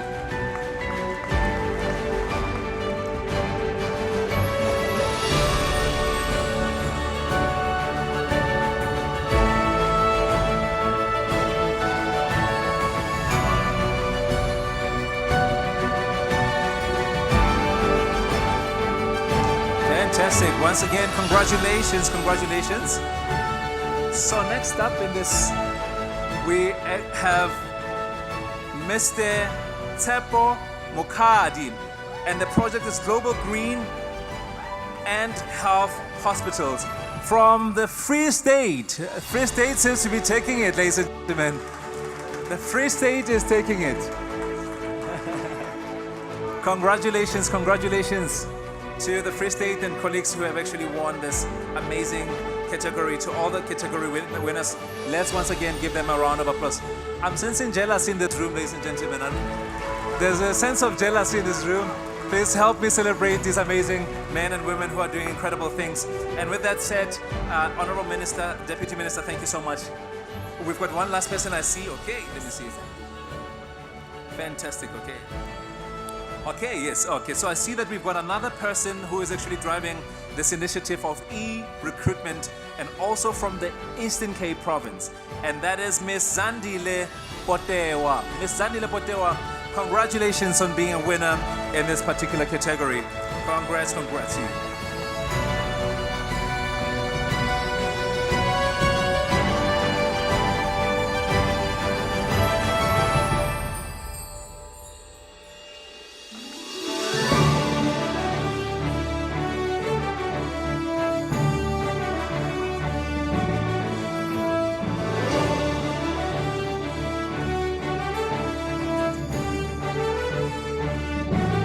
Honorable Minister, thank you so much. I'm going to request you to remain on the stage for the next segment of our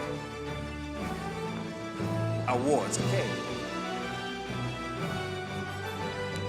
So we've got a couple of categories, ladies and gentlemen, that we are celebrating here, and these are some of the awards that we have. So the first category, which is category A, is the replication and adaptation of innovation solutions. And we're going to see a video shortly that is going to indicate what this category is essentially about. And the Minister will help us, and the Deputy Minister will help us to award the people in this segment.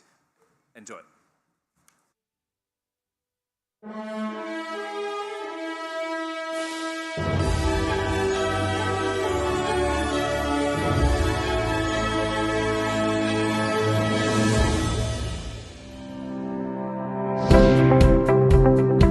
Category A, replication and adaptation of an innovative solution. Hearing Aid Repairs Clinic, a walk-in service, Gauteng. The innovation.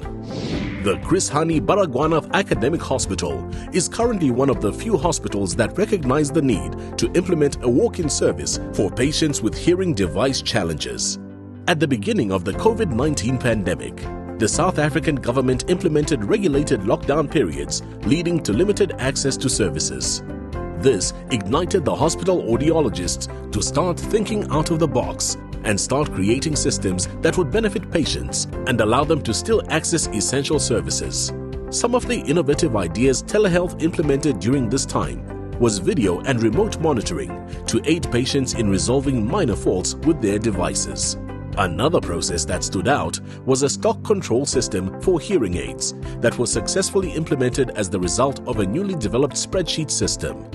Finally, surveys conducted with the patients who attended the clinic during this period resulted in valuable data being captured. This information is now used by clinicians to extend services that include support groups, succession plans for the future, as well as the unique research service offered at this specific hospital. Global Green and Healthy Hospital, Free State. The innovation. The Global Green and Healthy Hospital's mission is set out to support existing efforts around the world to promote greater sustainability and environmental health in the health sector. These health sector leaders have expanded the Hippocratic Oath of first do no harm beyond the immediacy of the doctor-patient relationship to incorporate a more global vision of health and sustainability. Nurses, doctors, hospitals, health systems and ministries of health are increasingly at the forefront of the solutions. By stepping into leadership roles, these professionals are transforming their own institutions, becoming advocates for policies and practices. This ethos promotes public environmental health as well as huge cost savings with often scarce financial resources. A green and healthy hospital promotes public health by consistently reducing its environmental impact. It recognizes the connection between human health and the environment and demonstrates that connection through its governance, strategy, and operations. It also finds a balance between local needs and environmental action plan, the fostering of community health, and the equity of a green economy. Year Beyond Home Learning Program, Western Cape. The innovation. The Year Beyond Home Learning Program has an objective to leverage the link between the unemployed youth and the education needs of our learners. It promotes the practices of homework support, gateway language skills, numeracy, home visits, caregiver workshops, and community education activations. Through this support system, the youth are mentored to be empowered and provided with opportunities to find their passions, build their economic networks, to find employment, and become economically active. As learners return to school post-COVID, the program focused on learners not attending school as well as high school levels of absenteeism and motivated them to return to school. The program uses a social franchise partnership model which includes government partners, donors and NGOs to help address the community needs. In the Western Cape government, the Home Learning Program is a partnership between the Departments of Cultural Affairs and Sport, which manages Year Beyond, and the Departments of Education, Economic Development and Tourism, who are responsible for the education and job mandates of the project. These three departments have also partnered with the Community Chest of the Western Cape, Valda V Foundation, the Jobs Fund and Hope Through Action to deliver a program now servicing over 300 unemployed youth and over 2,800 at-risk learners, totaling 53 schools in 18 communities. Bopilong Management Information System, BOMIS. The innovation. The BOMIS project's innovation lies in the repurposing of existing platforms to manage COVID-19 data using devices like smartphones, tablets and laptops given to various staff to ensure electronic data capturing at the point of care. This adoption of digital health technologies enabled most real-time access to critical data, which under normal circumstances are quite difficult to achieve. One such system, the Outbreak Management System, can now be used for any outbreaks in the future. The now tech-savvy staff will improve data collection in communities even more in the future, making evidence-based decisions a reality.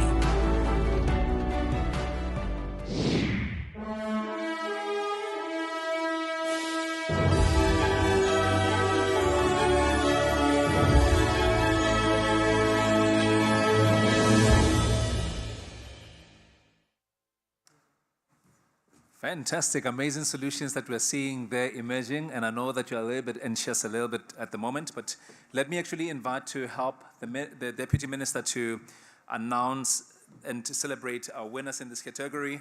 I'd like to actually invite the Chair of the Adjudication Committee to once again join us. Chair, let me invite you. Let's give a round of applause. Let's give a round of applause, ladies and gentlemen.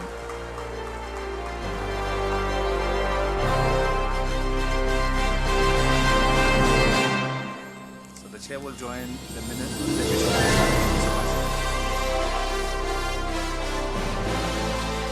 Sure, I've got the toughest job here, ladies and gentlemen. Let's make sure that we announce the correct people. I know you are very anxious. I can feel your heartbeats. I can feel your heartbeats.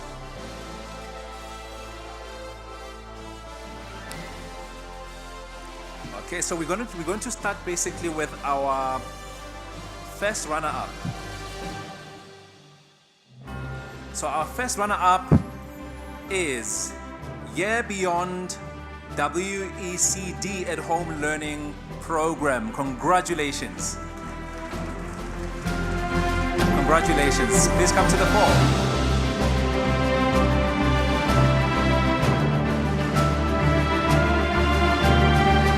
Let's give them a round of applause. Congratulations.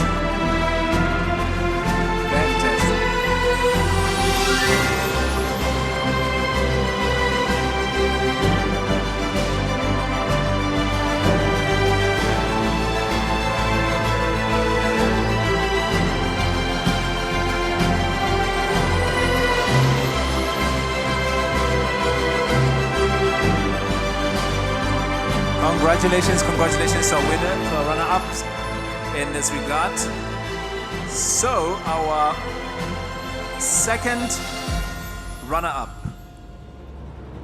is the Global Green and Health Hospital Solutions. Congratulations. They come from Free State, ladies and gentlemen.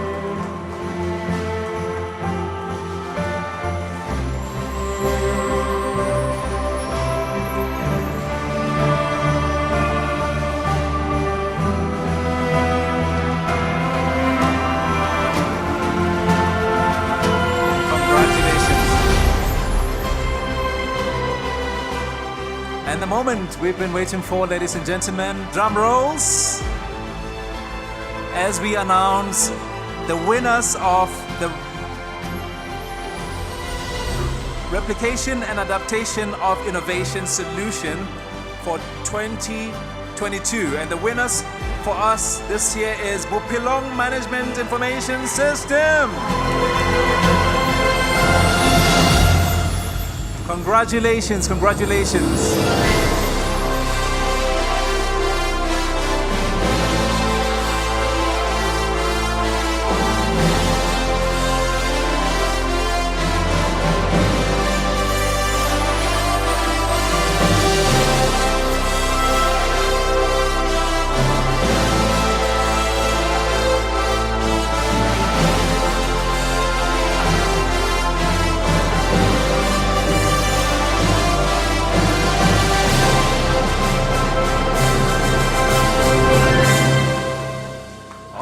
Awesome. Congratulations.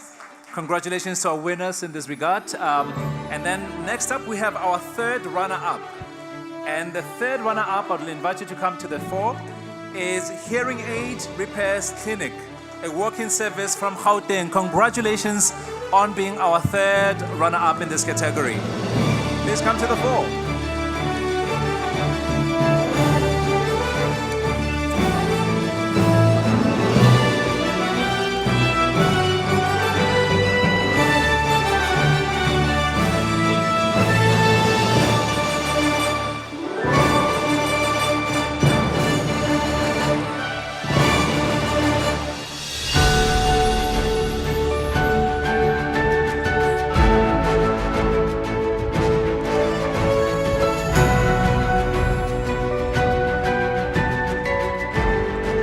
Fantastic. Congratulations to our winners in this awesome category.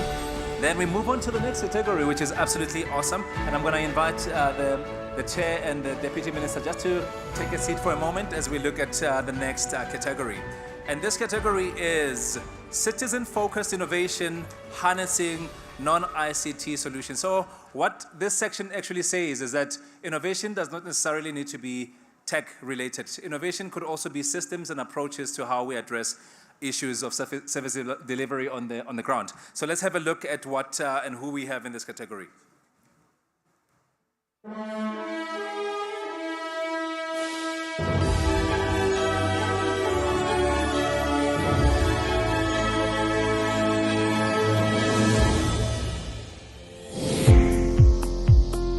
Category B. Citizen-Focused Innovation Harnessing Non-ICT Solutions. Digitization of Public Transport Services, Limpopo. The innovation. Sekhukhune District Office digitized public transport services using various forms of digital communication to provide transport operators with options to submit applications and related documents through platforms like WhatsApp, bulk SMS, and Microsoft Teams.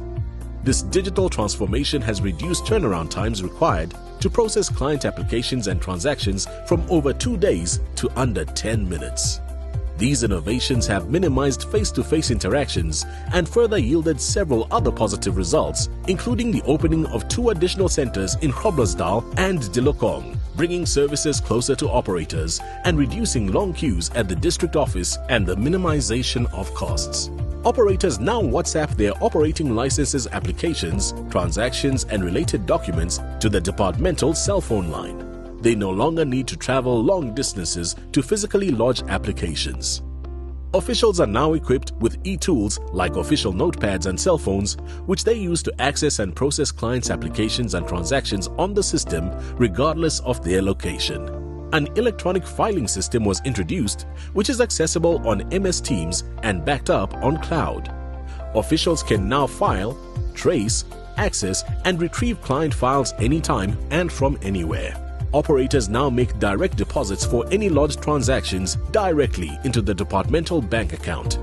Cashiers are therefore no longer at risk of robberies, and the cost of cash collection by private security has been greatly reduced. Expansion of Clubfoot Services Western Cape. The innovation. The role of physiotherapy in the management of clubfoot is well documented. With the lack of facilities in Gauteng, the increased load and strain on the doctors in the clinic could be felt.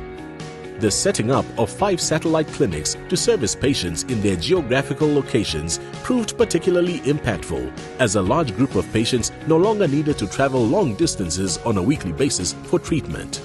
They can now receive treatment close to home at the satellite sites, reducing the financial and time burden on the patients and their caregivers. Early Stage Cancer Treatment Services, Gauteng. The innovation. Prostate brachytherapy is a new approach to treating early prostate cancer relative to traditional methods such as external beam radiotherapy or radical prostatectomy. This procedure has been successful in parts of the world since the early 2000s, but has not been available in the public sector in South Africa, mainly due to lack of skills to do such procedures and the perceived cost of radioactive sources. With new team members joining radiation oncology, the skills to do these procedures in the public sector now do exist. The procedure is now available for patients in the Chris Hani Baragwanath and Charlotte Maxeke Johannesburg Academic Hospital.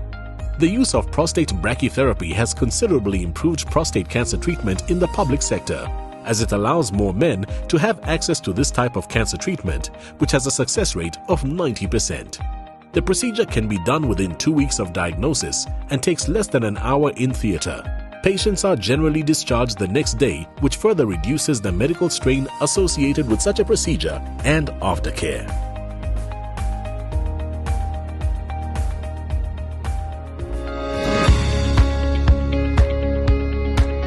Greenstick, Western Cape. The innovation. This improvised femoral traction splint has an advantage in low and middle income countries, as it has a greatly reduced cost and is a suitable alternative to other more expensive commercial traction splints. The improvised femoral traction splint is made from reusable and recyclable materials and is rather quite easy to build. The parts needed for the splint include a discarded axillary crutch, collar, cuff, padded sling material, and skin traction. Most of these materials are found at district-level hospitals, ensuring that the improvised traction splint can be built at any institution.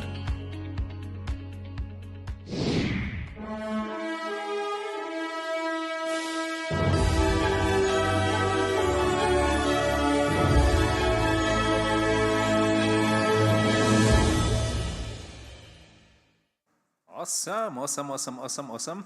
Want to still remind you of our hashtags. We do have hashtags, and also please do tag our partners, so stakeholders that are making this work possible.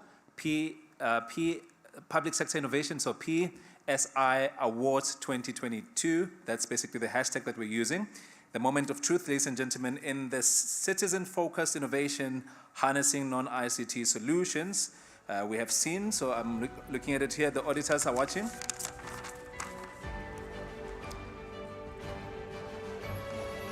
So in this category, the first runner-up is Early Prostate Cancer Treatment, basically project from the Western Cape. Let's give them a round of applause.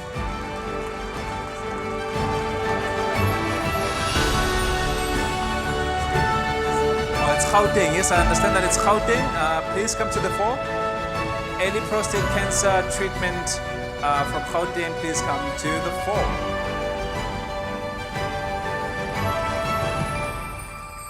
Fantastic. Congratulations.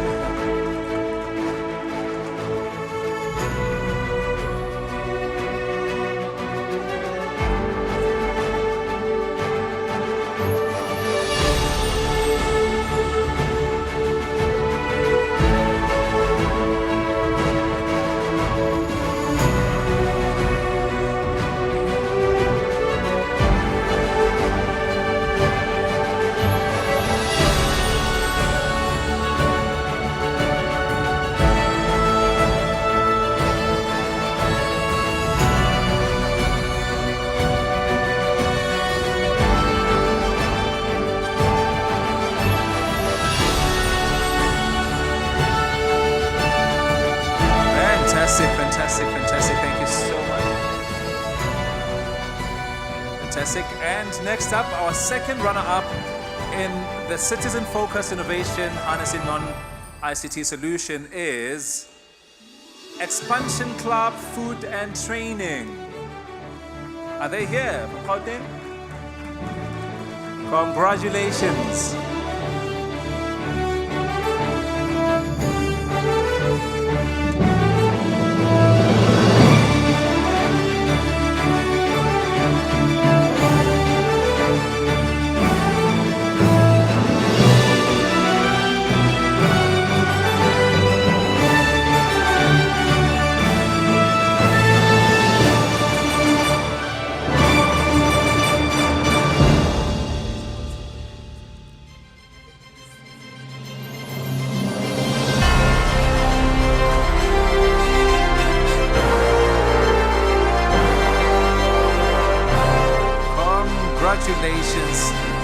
Congratulations to our second runner-up in this segment.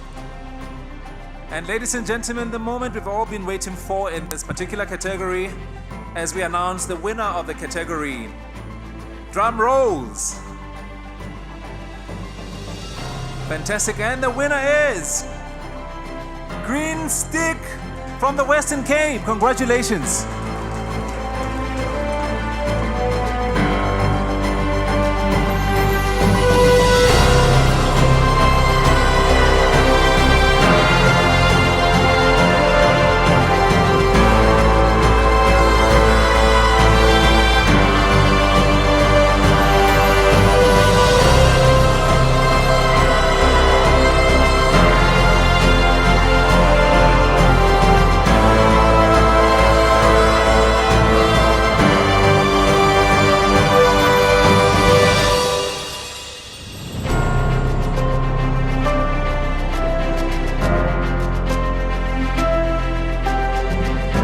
Ladies and gentlemen, the third runner-up in this segment is Digitization of Public Transport Services for Public Transport Operations, Limpopo.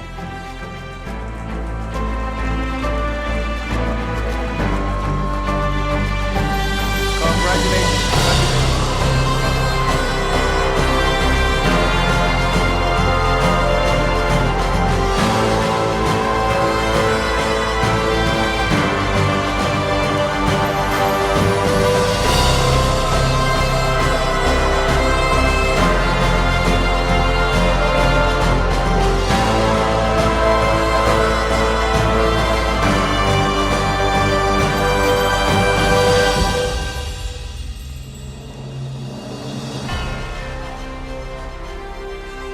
Fantastic, fantastic, fantastic. I'm going to once again invite the Chair and the Deputy Minister to have a seat as we look at the next category. This is Category C, Innovation Harnessing Technology, ICT and other frontier technologies. Let's have a look at the video.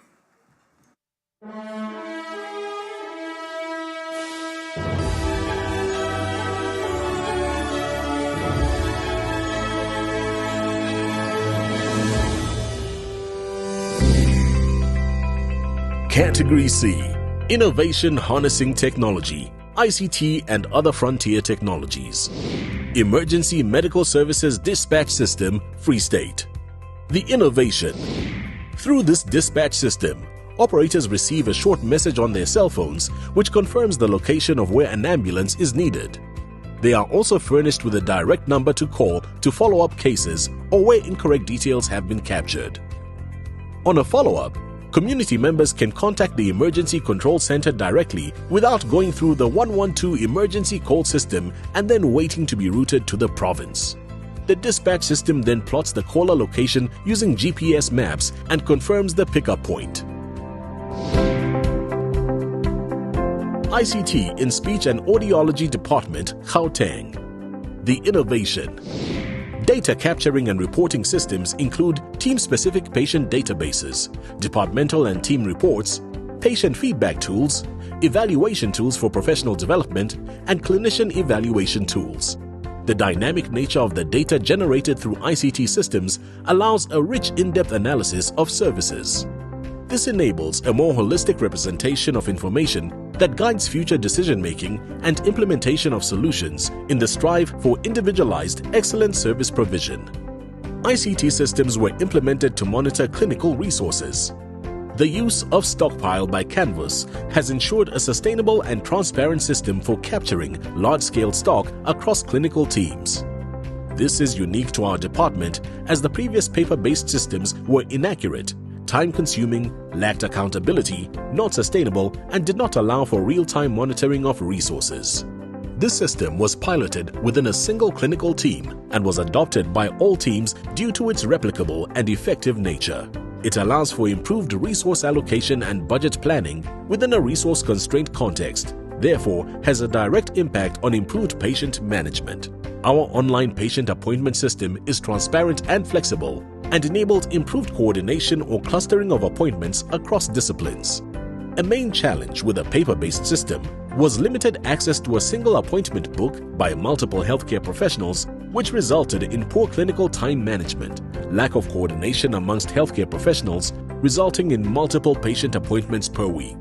Our ICT solutions alleviate the socioeconomic and financial burden encountered by our patients and improves overall patient compliance and satisfaction as patients become active in decision-making.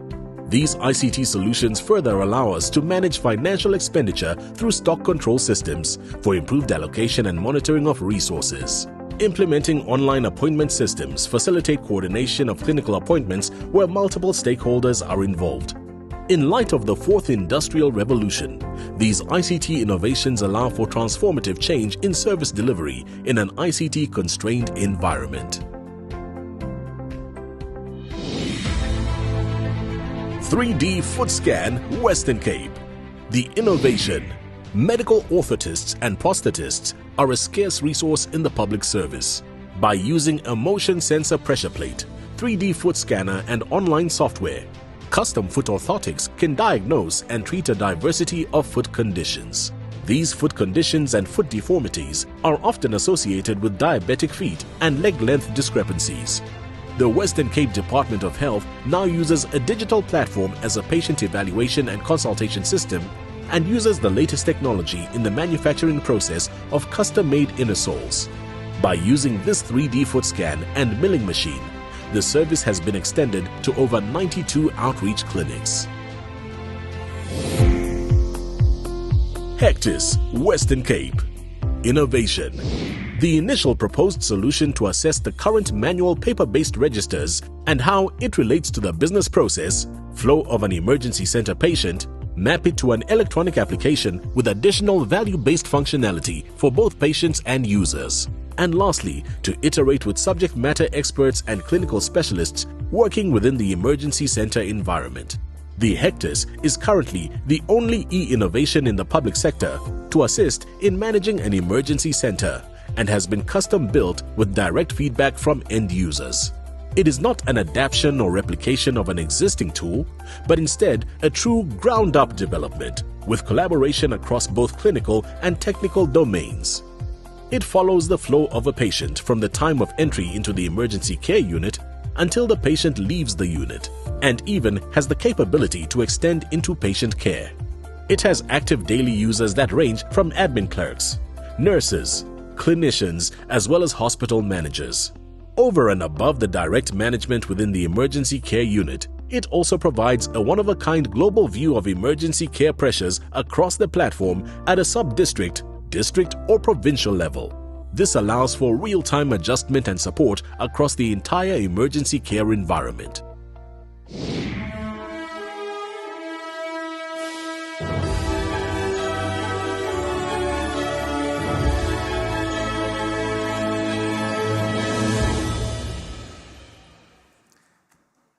Welcome back, welcome back. Thank you so much. And now is the moment of truth, the moment we've been waiting for.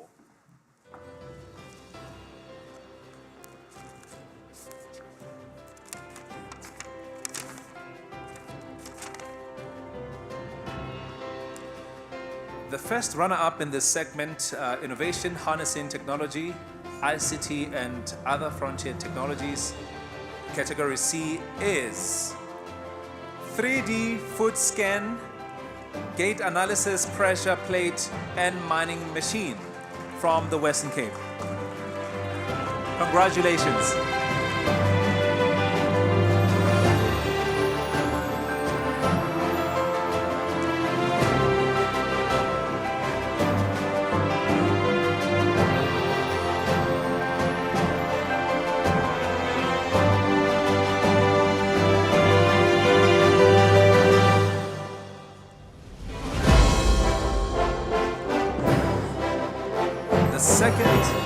The second runner-up in this segment is Embracing ICT Solutions in Speech Therapy and Audiology Department, Gauteng. Congratulations.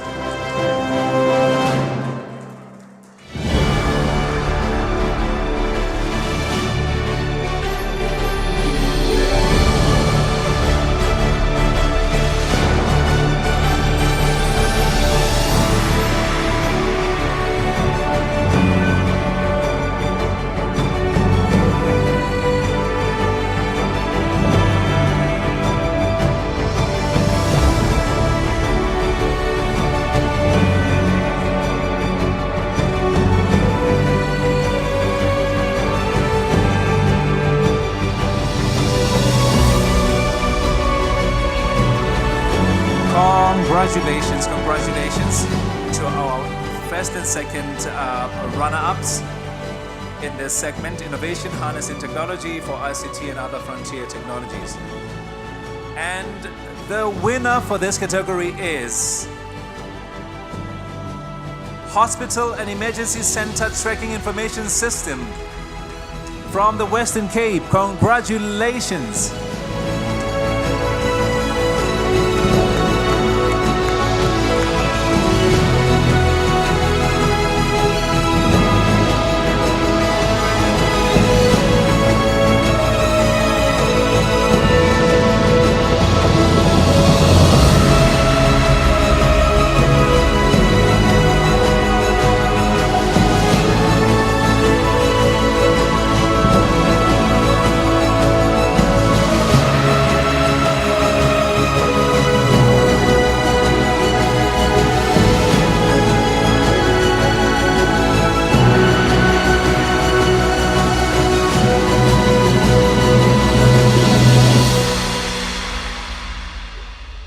Congratulations to our winner of this amazing category. And ladies and gentlemen, our third runner-up in this segment is EMS Computer Aided Dispatch System. Free State are our third runner-ups. Please come to the fore.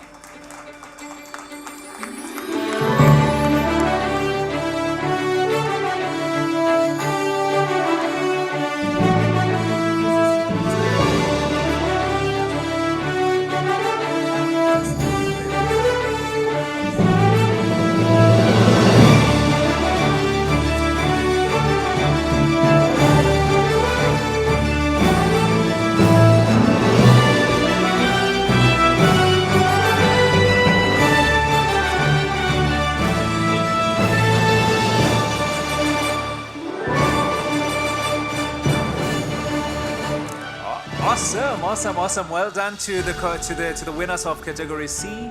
Now we move on to the next segment, which is the GEM Health Award. And for this particular segment, I'd like to invite Dr. Ingrid Bowe to come and join us here on the stage to help with this particular segment. Let's give a round of applause, ladies and gentlemen.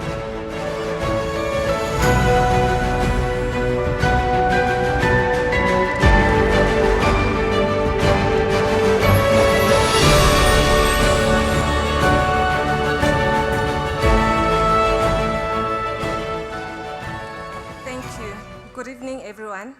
I'd like to acknowledge the Minister, Deputy Minister, and the Acting Executive Director of CPSI and all protocol observed.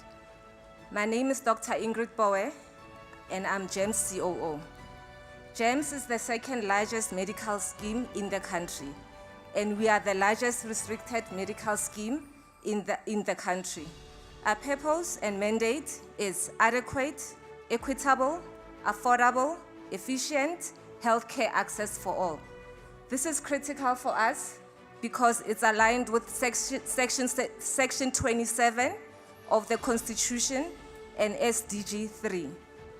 At the core of our business is our member. Innovation and excellence are part of our values.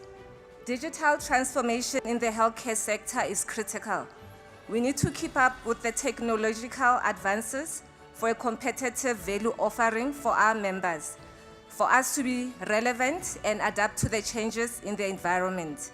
We are deeply honored to be part of this momentous occasion and for the opportunity to sponsor the GEMS Health Award, aligned to our vision. I'm honored to present the award with the Honorable Deputy Minister. Congratulations to all the winners. Thank you.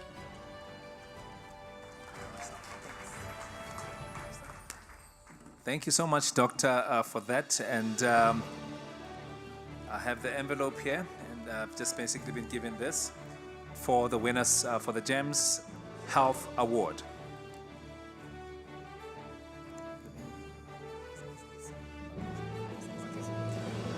Fantastic. And the winner of this category is Green Stick. They are the winners of this category. Congratulations.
Congratulations once again to Green Stick for being the winner of this category.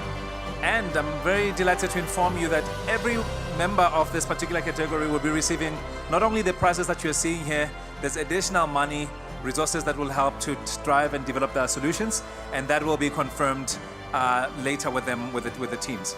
So the first runner-up in this category is early prostate cancer treatment. They are our first runner-up. Please come to the fore.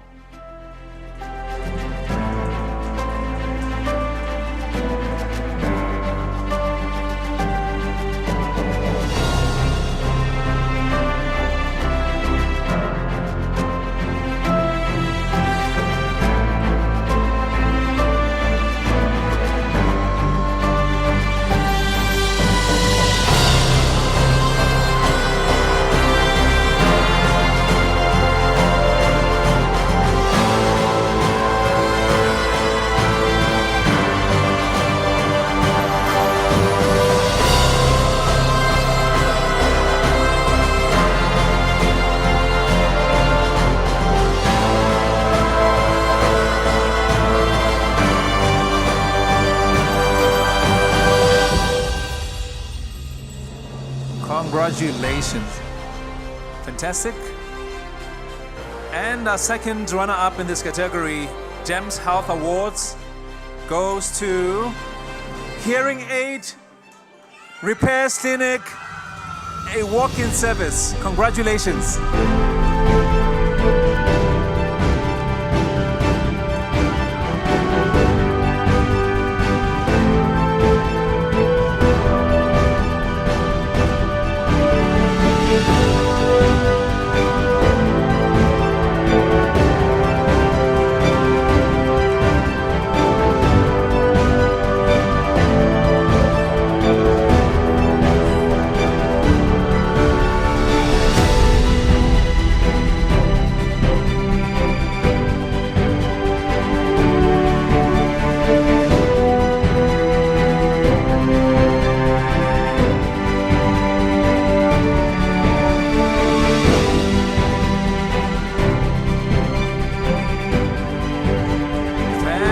Fantastic, fantastic, fantastic.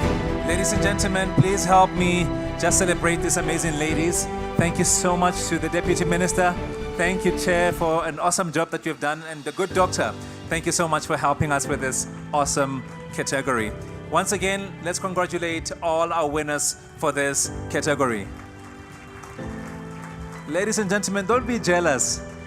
Don't be jealous. Let's congratulate them. Fantastic, fantastic, fantastic. The moment we've all been waiting for. The moment we've been waiting for, ladies and gentlemen, has finally arrived, where we celebrate the ultimate winner of the Public Service Innovation Awards. And I'd like to actually invite back on the stage our Honorable Minister, Nxesi. Minister, if you may please join us on the stage, we'll appreciate you. Let's actually give the Minister a round of applause as he comes to the stage.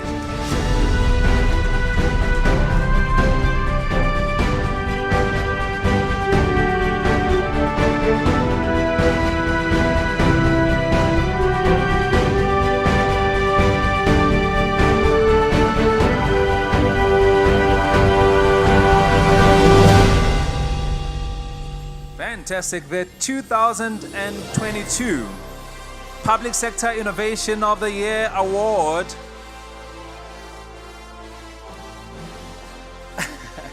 I'm loving this part, because I can hear your heartbeats.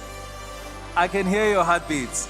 Okay, drum roll, ladies and gentlemen, as we announce the ultimate prize winner for 2022. The 2022 CPSI Innovator of the Year goes to Hospital and Emergency Center Tracking Innovation Information System, Western Cape. Congratulations! Congratulations!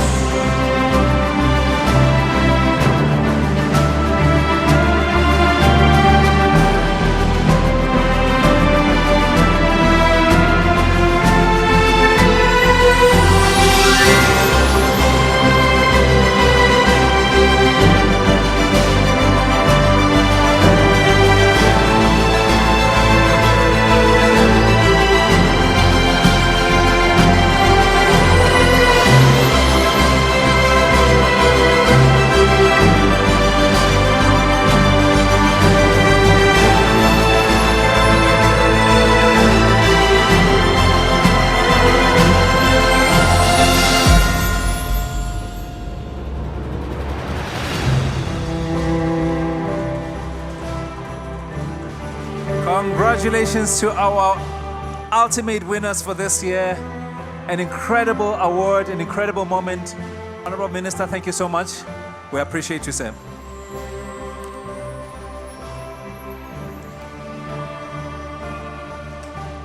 Let's give a round of applause to our winners, ladies and gentlemen. Congratulations, congratulations to Hospital and Emergency Center Tracking Information System from the Western Cape.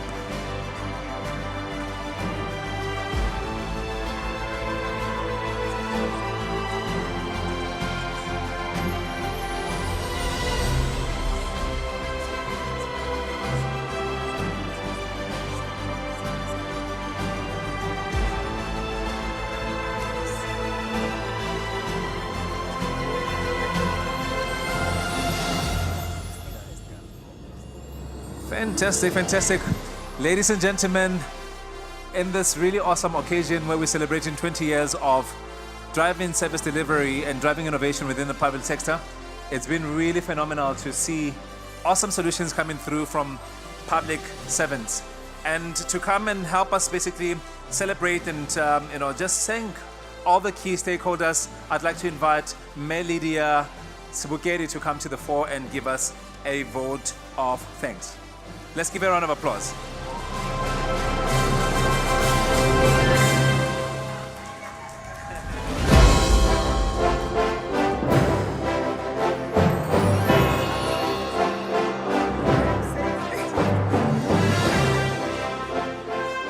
Thank you, MC.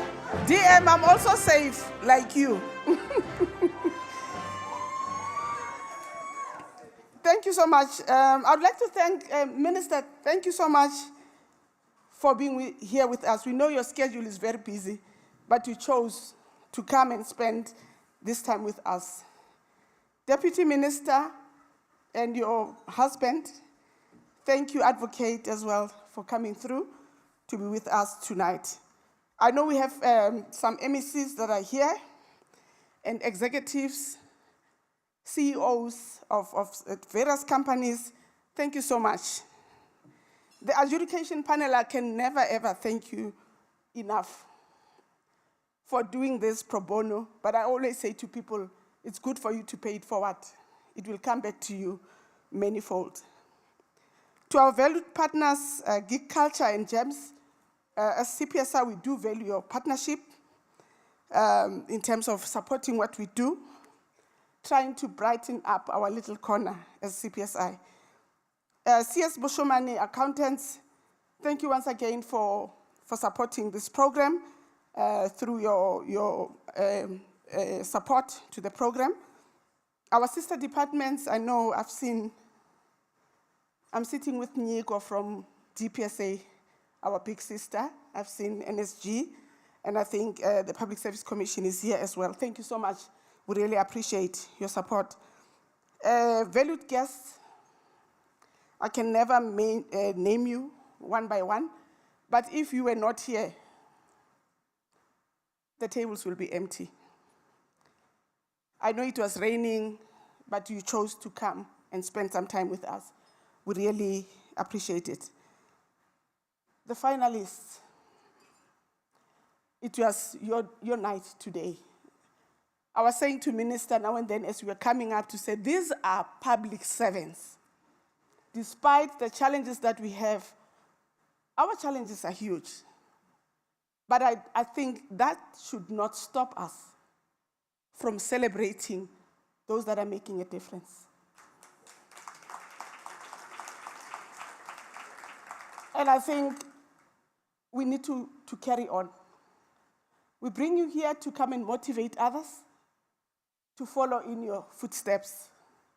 And I was saying to Minister, if it was all about the 3%, maybe you guys wouldn't have turned up. But you saw the bigger picture.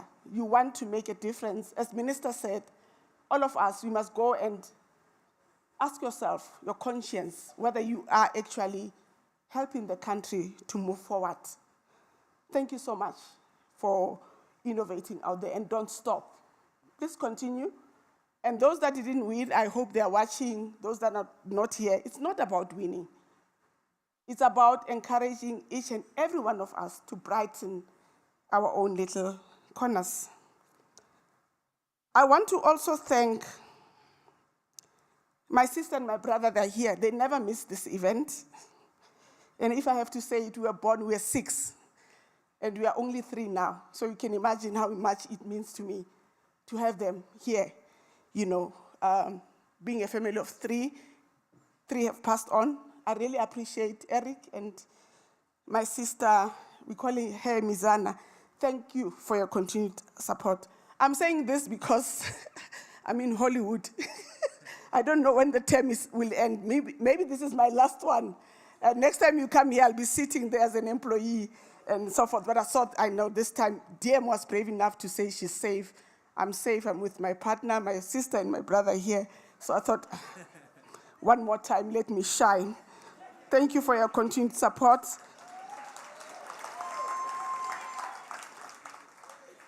Lucky was hijacked at the last minute.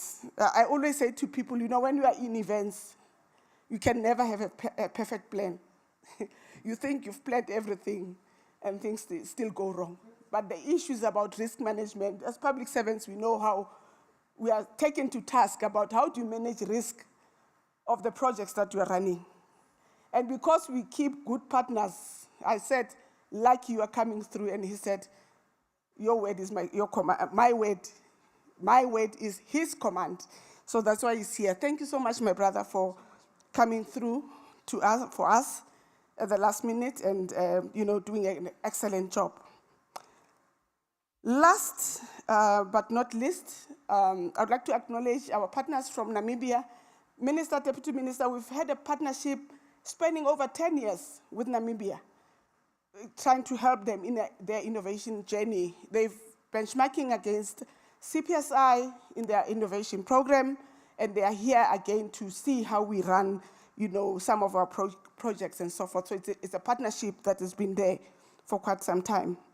And at this stage, I would like to ask the CPSI team, I know not all of you are here, very tiny team, Minister and Deputy Minister, we all hit the ground running. I mean, if you came here in the morning today, I was in my torn out all-stars, in my jeans, picking up boxes. That's how we are at CPSI. There's no boss. We all work together because we know we are short-staffed. We have to pull through, all of us. May the CPSI come through to the stage so that you can see the tiny little team that's behind this event. And I want to assure you, the CPSI is not about this event only. We have a lot of work that we're doing under R&D. We have the replication program run by Kathy, so she's out of office with Muzi for almost a month. I don't even see them because they are out there at the project sites to support these innovators all over the country. CPSI staff, please join me on stage. And as they are coming through, Minister, I thought let me abuse this moment to also acknowledge some of the staff that have served the CPSI, not the public service. I've been in the public service for almost 28 years, but I have kids that came through and have been at the CPSI for 10 years. So I'm going to use this opportunity to acknowledge them. I also have newborn babies, by the way. Sometimes I get, I don't remember them.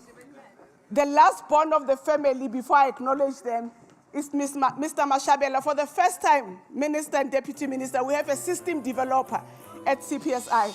Mr. Mashabela, he's just been here for 2 months. Kalipile Zwadni,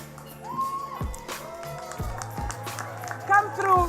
Keurapetsi Sidupelela, they've been with the CPSI for 10 years. Thank you so much. Keurapetsi Sidupelela, Princess Mushwani, Princess, West Princess, moving forward, Albert Maluleka. Oh, that's Princess. Let's give Princess.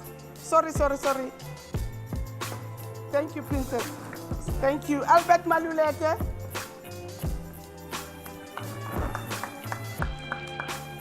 Rachel Rahedi.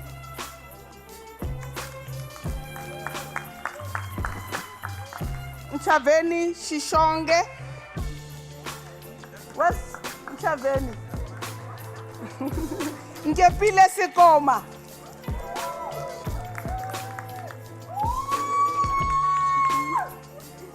Thank you so much. Thank you everyone for coming through. I'll hand over to Lucky to announce the dinner arrangements. And there's a dance floor. We have to dance and celebrate the 20th anniversary of the CPSI. Thank you.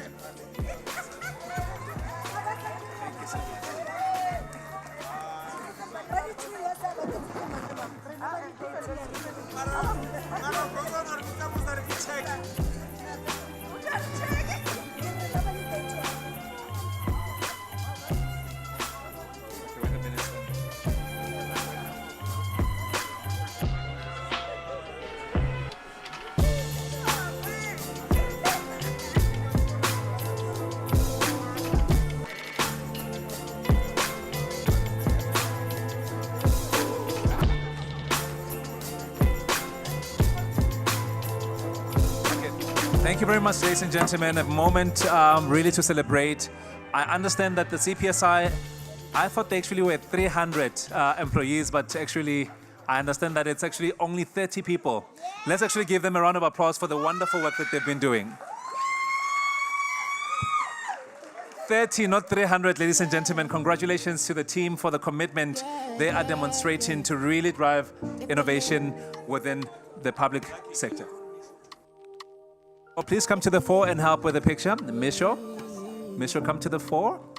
He's a very talented photographer. Misho, come to the fore. Fantastic. Thank you so much. So, ladies and gentlemen, you'll be very happy to know that dinner is about to be served. And dinner, I understand, is really, really delicious. So we go.